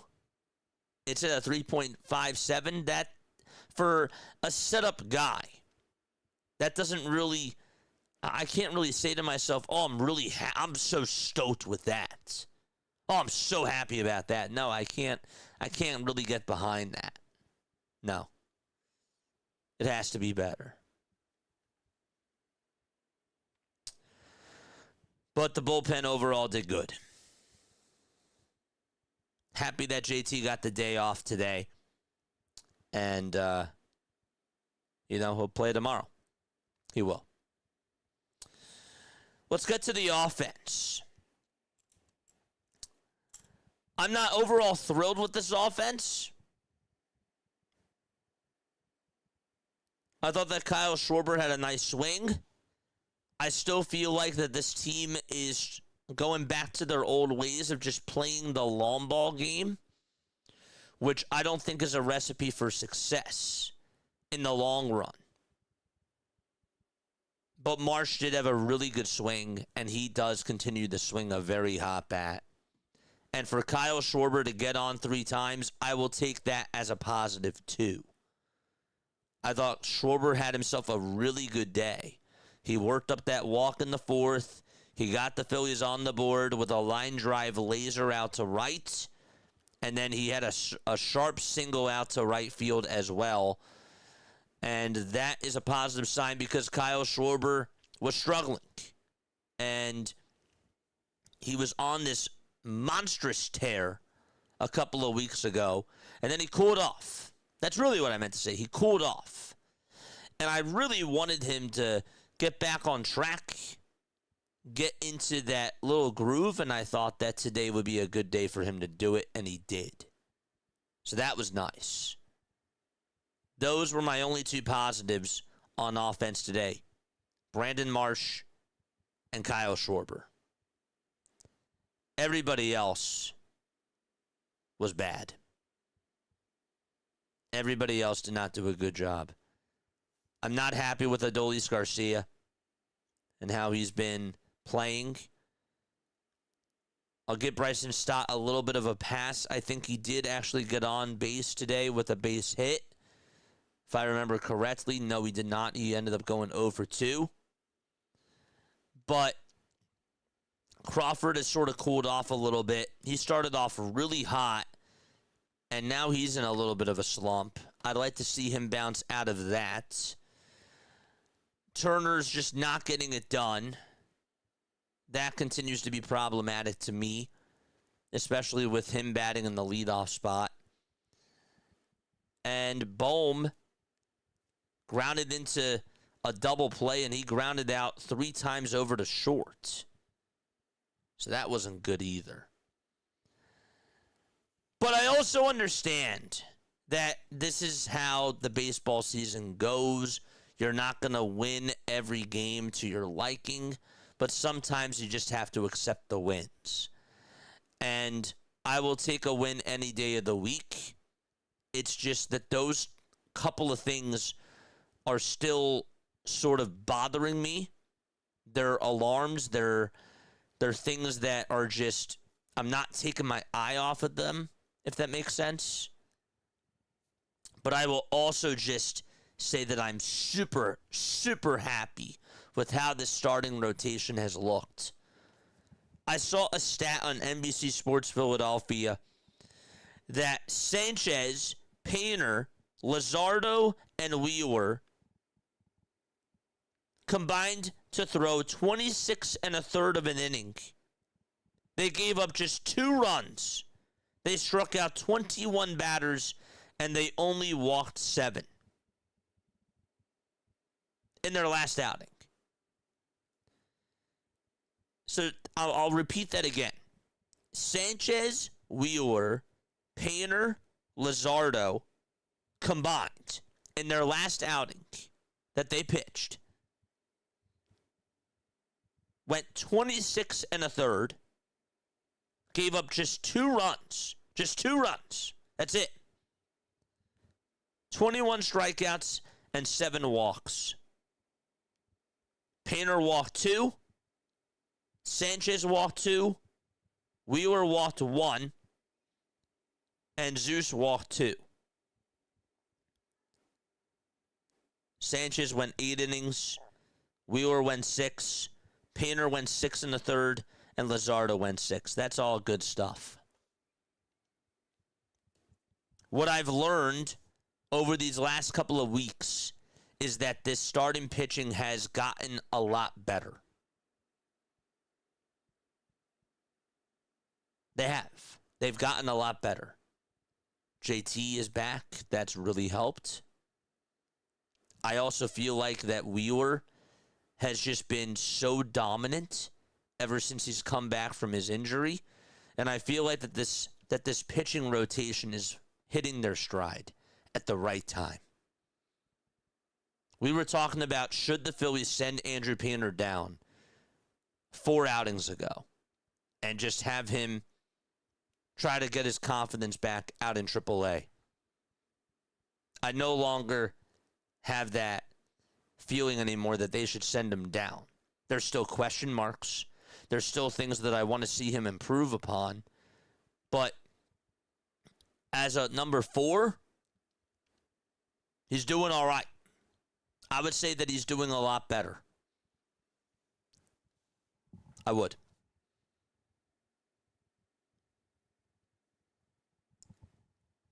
My question to you, though, chat, is do you still believe that with how these pitchers have been going, do you still think that they need another starter? My answer is still yes. If we're talking about today being May 25th, I still feel like that they could use another starter at the deadline. I don't know about Schwarber. That apparently has been a name that has sort of been thrown around now as a rumor. I don't know what you would have to give up to get him. But I would really like them to get another starter. If it were me, I think that that's how this team has to build where they're going right now. I would really like to see them get another bat. I just don't know what they would do. And I feel like that starting pitching is more of a need, especially because of Aaron Nola and because I don't really trust Andrew Painter right now. I think that starting pitching is more of a need. Plus, you're thinking about maybe Zach Wheeler not being around either, within the foreseeable future. Obviously, like, you're in a win-now mode, but I feel like that maybe if they go after a guy like Schwarber, that could extend the window if they extend him. But that's where I stand right now. But let me know what your thoughts are on this game. How do you feel about this win? I'm overall happy that the pitching is doing a much better job, and I take that as a huge positive. Schwarber and Marsh today were big positives as well. Marsh also hit a shot out to center, which I thought had a chance to, get into the gaps for a double, which I thought could have made a difference, but it ended up being caught out in center by Jackson Merrill. Also, I know that Harper almost hit one, and I know almost doesn't count, but Matsui almost gave up his first run of the season, and he hit it really sharply out the center, but Merrill just had room to catch it. It went towards the very back of that fence. But anyhow, yeah, good stuff today. Great win. I'm a little nervous about tomorrow, but we'll see how they do with Aaron Nola out there on the bump. I just want the bats to be better. I'd feel a lot more happier if the bats put up runs against Griffin Canning. I thought that they left him off the hook. I thought that they gave away at bats. And that part to me is why I'm not like, wow, what a great win this was. Oh, this was fantastic. That's why I'm sort of like 50-50 about this win. And I should be happy. And I am happy. I am happy. But part of me is also like, I wanted a little bit more. You ever go to a restaurant and you think to yourself, you order something, okay, you see it off the menu, and you're like, oh my gosh, like this looks so good, and like you're really hungry, but you can't stop staring at this thing on the menu, and you're like, oh my gosh, like I want this so badly, and it looks really good from the pictures that are shown on the menu, and then it comes out, and it's like, the steak, if that's like what it is, like the steak is well overdone, like they cooked it wrong, or just, if the taste doesn't meet what your expectation was, and you feel a little bit dissatisfied and it leaves sort of a sour taste in your mouth, but you're like, yeah, like I liked it, but I didn't love it, and I thought that I was going to love it. Therefore, I'm a little bit disappointed that I just liked it. It wasn't bad. It wasn't horrendous, but it wasn't what I expected. That's how I feel about this game.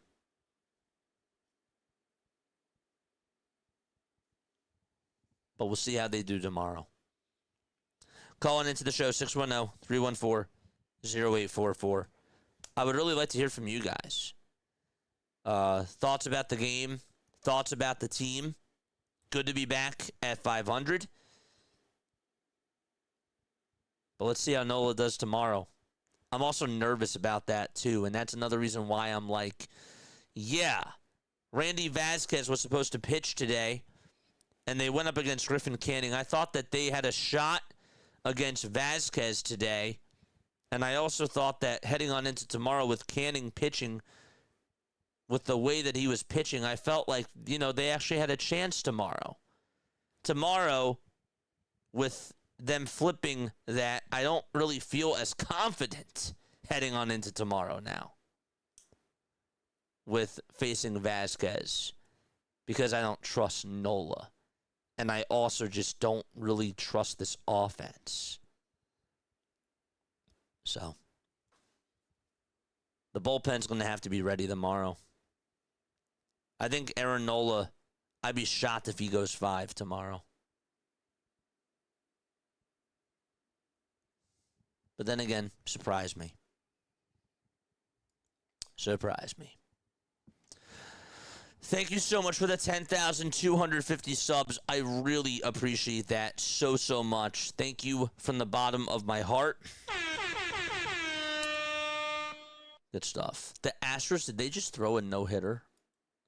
Did they win? They did. Oh, my gosh. The Astros no-hit the Texas Rangers. It was a combined no-hitter, but they still did it. Wow. Insane. Absolutely insane. But yeah. So, didn't get a lot of hits today, but you got the win. You did. What else do we say? There we go. Yeah. I don't trust Kerkering, yes, is Larry. No. I don't trust Kerkering. I don't trust Keller yet. Like, I don't have that same trust. I've been a little bit underwhelmed with this bullpen, guys. Do you understand? This bullpen was supposed to be better than what it's shown us this season so far. And this is with Duran back.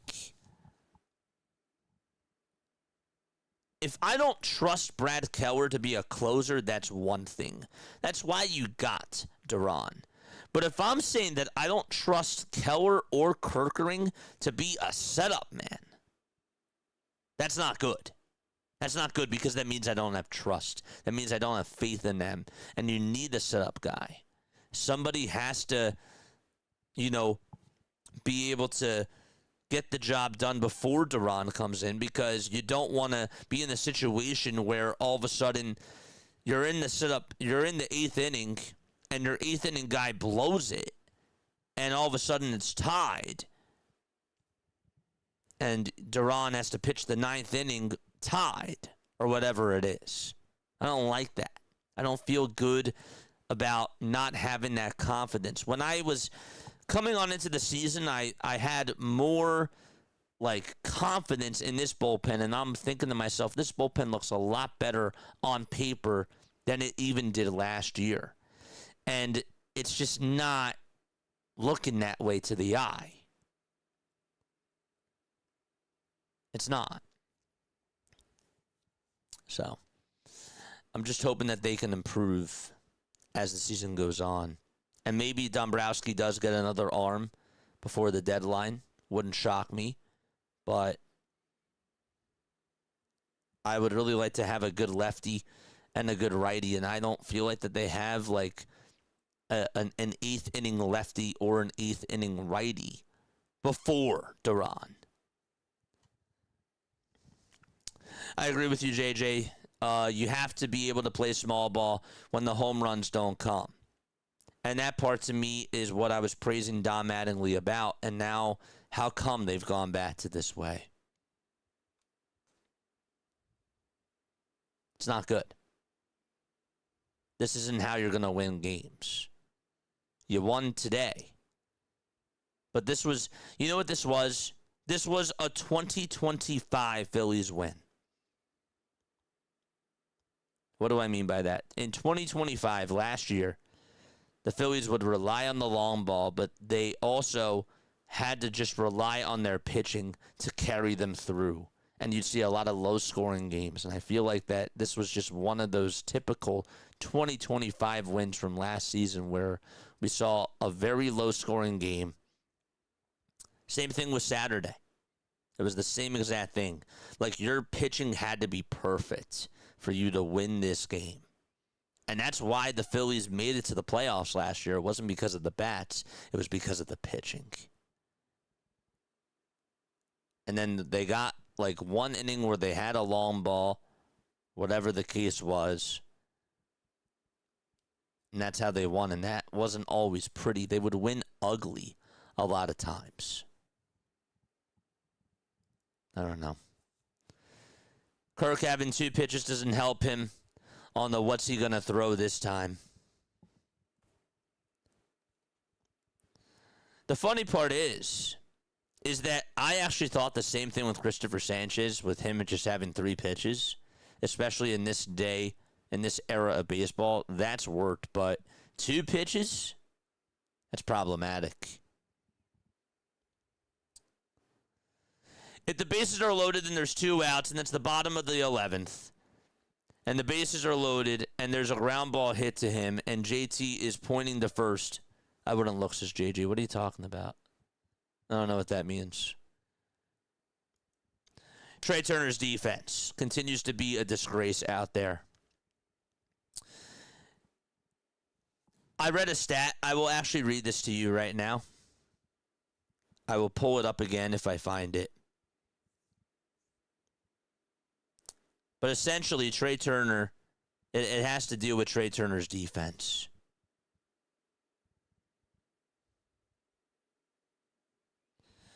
Trey Turner, this is from Cole Weintraub, commits his 6th error of the year in his 51st game. Last year, he just had 8 in 139 games and was in the top 1% of fielders with 17 outs above average. This is the 23 and 24 version where he struggled mightily with the glove. And it's just so bad. And look, we can talk about like what's an error and what's not an error, what should be classified as an error, right? But just to the eye, this guy has a terrible arm. He doesn't have a good IQ over at short. He just doesn't. We've seen it so many times. We saw last year where he forgot to tag second, where he forgot to step on second base. I'll never forget that game. That game will always still stick in the back of my mind. Where he just didn't tag second base and he wasn't even looking to see where his foot was. All he had to do was step on the bag there.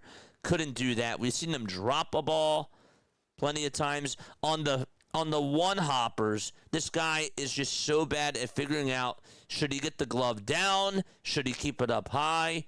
And then today, a ground ball's hit right over to him. It's just a regular ground ball, and he just fumbles it. How much longer do we have to put up with this at short? And we can live with this if he's hitting. We can live with it if he's hitting. But he's not. And I think that that's really the main problem.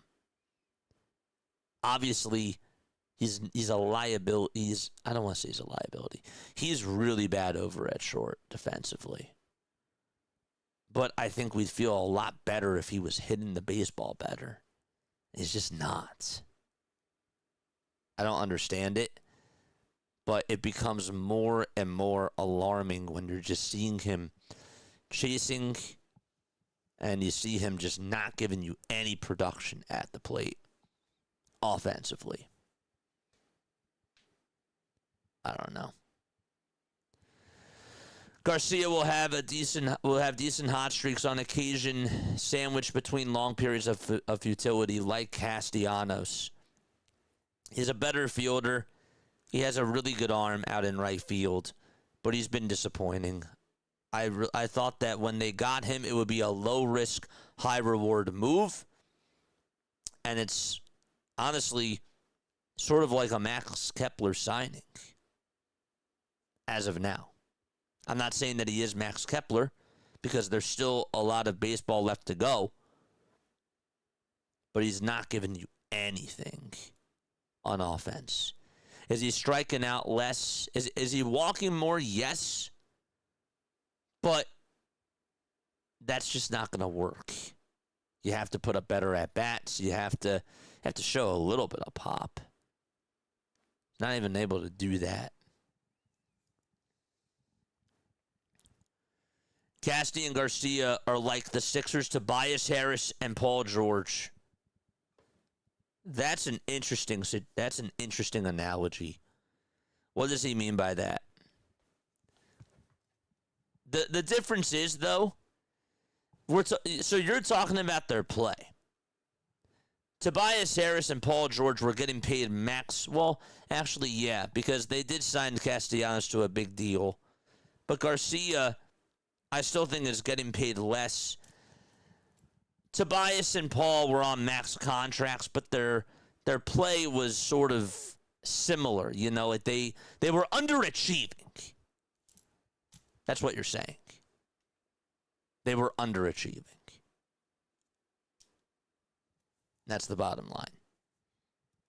Move Turner down in the order, move Marsh up.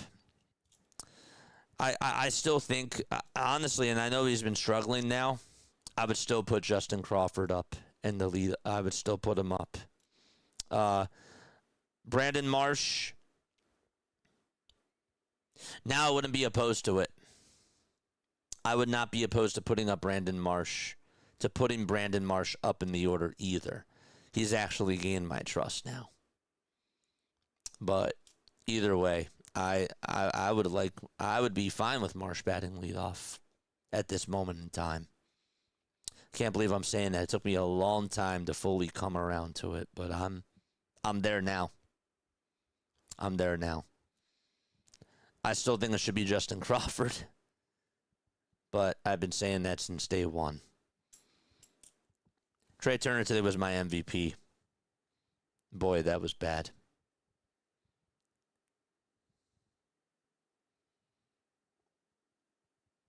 I don't see why we didn't go after Gowan during free agency. Yeah, how much did he sign for? I don't know. I don't remember how much did he sign for. I'm going to be so scared to watch this game tomorrow night. Seriously, this guys are going to kill us, y'all. Who are you talking about? Aaron Nola? Yeah, I'm worried about him too. Even if Nola has a decent start tomorrow, I'll see that as an aberration, likely to default back to what we've seen thus far. He's just been so poor. Guys, I don't even think poor is the word anymore. I think he's just been unpitchable. Unstartable. Like, that's where Aaron Nola is now. Like, you can't have him start. At least when Nola had bad outings before, he would go 5 or 6 innings, and then he would cough it up like in the 7th, or like he'd have that one bad inning. You could say to yourself, like, okay, like you can live with it. It doesn't really make you feel good, but you can sort of live with it. Now it's just like his sinker is down to 92. Sometimes it's down to 90. And in 2026, when the knuckle curve is not working, and he's not getting the break or the bite that he was before, and the rest of his pitches are flat and they're just missing its spots, he can't start. He can't. And it's sad. I've been such a big supporter of Aaron Nola. And I've been a big fan of him here. And I will, like once the day comes and he retires here and he comes back to CBP, I'll give him a standing ovation. And I would say thank you for all the great years. But, gosh, it's just been awful. He's not getting a good grip on the ball anymore. His velocity continues to go down. And it's problematic. Because now you got to tax your bullpen more. Or you got to pray that he just gives you 5 innings and then you go to somebody else. But by praying to go 5 innings, we're talking about giving up 6 runs.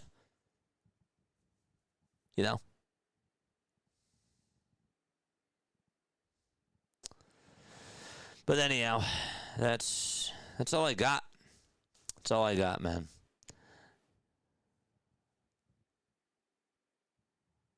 They did get it done, but I don't know. I wanted them to do better. But they got it done. All right. I love you guys very much. That's going to wrap it up for me. I'll be back on tomorrow.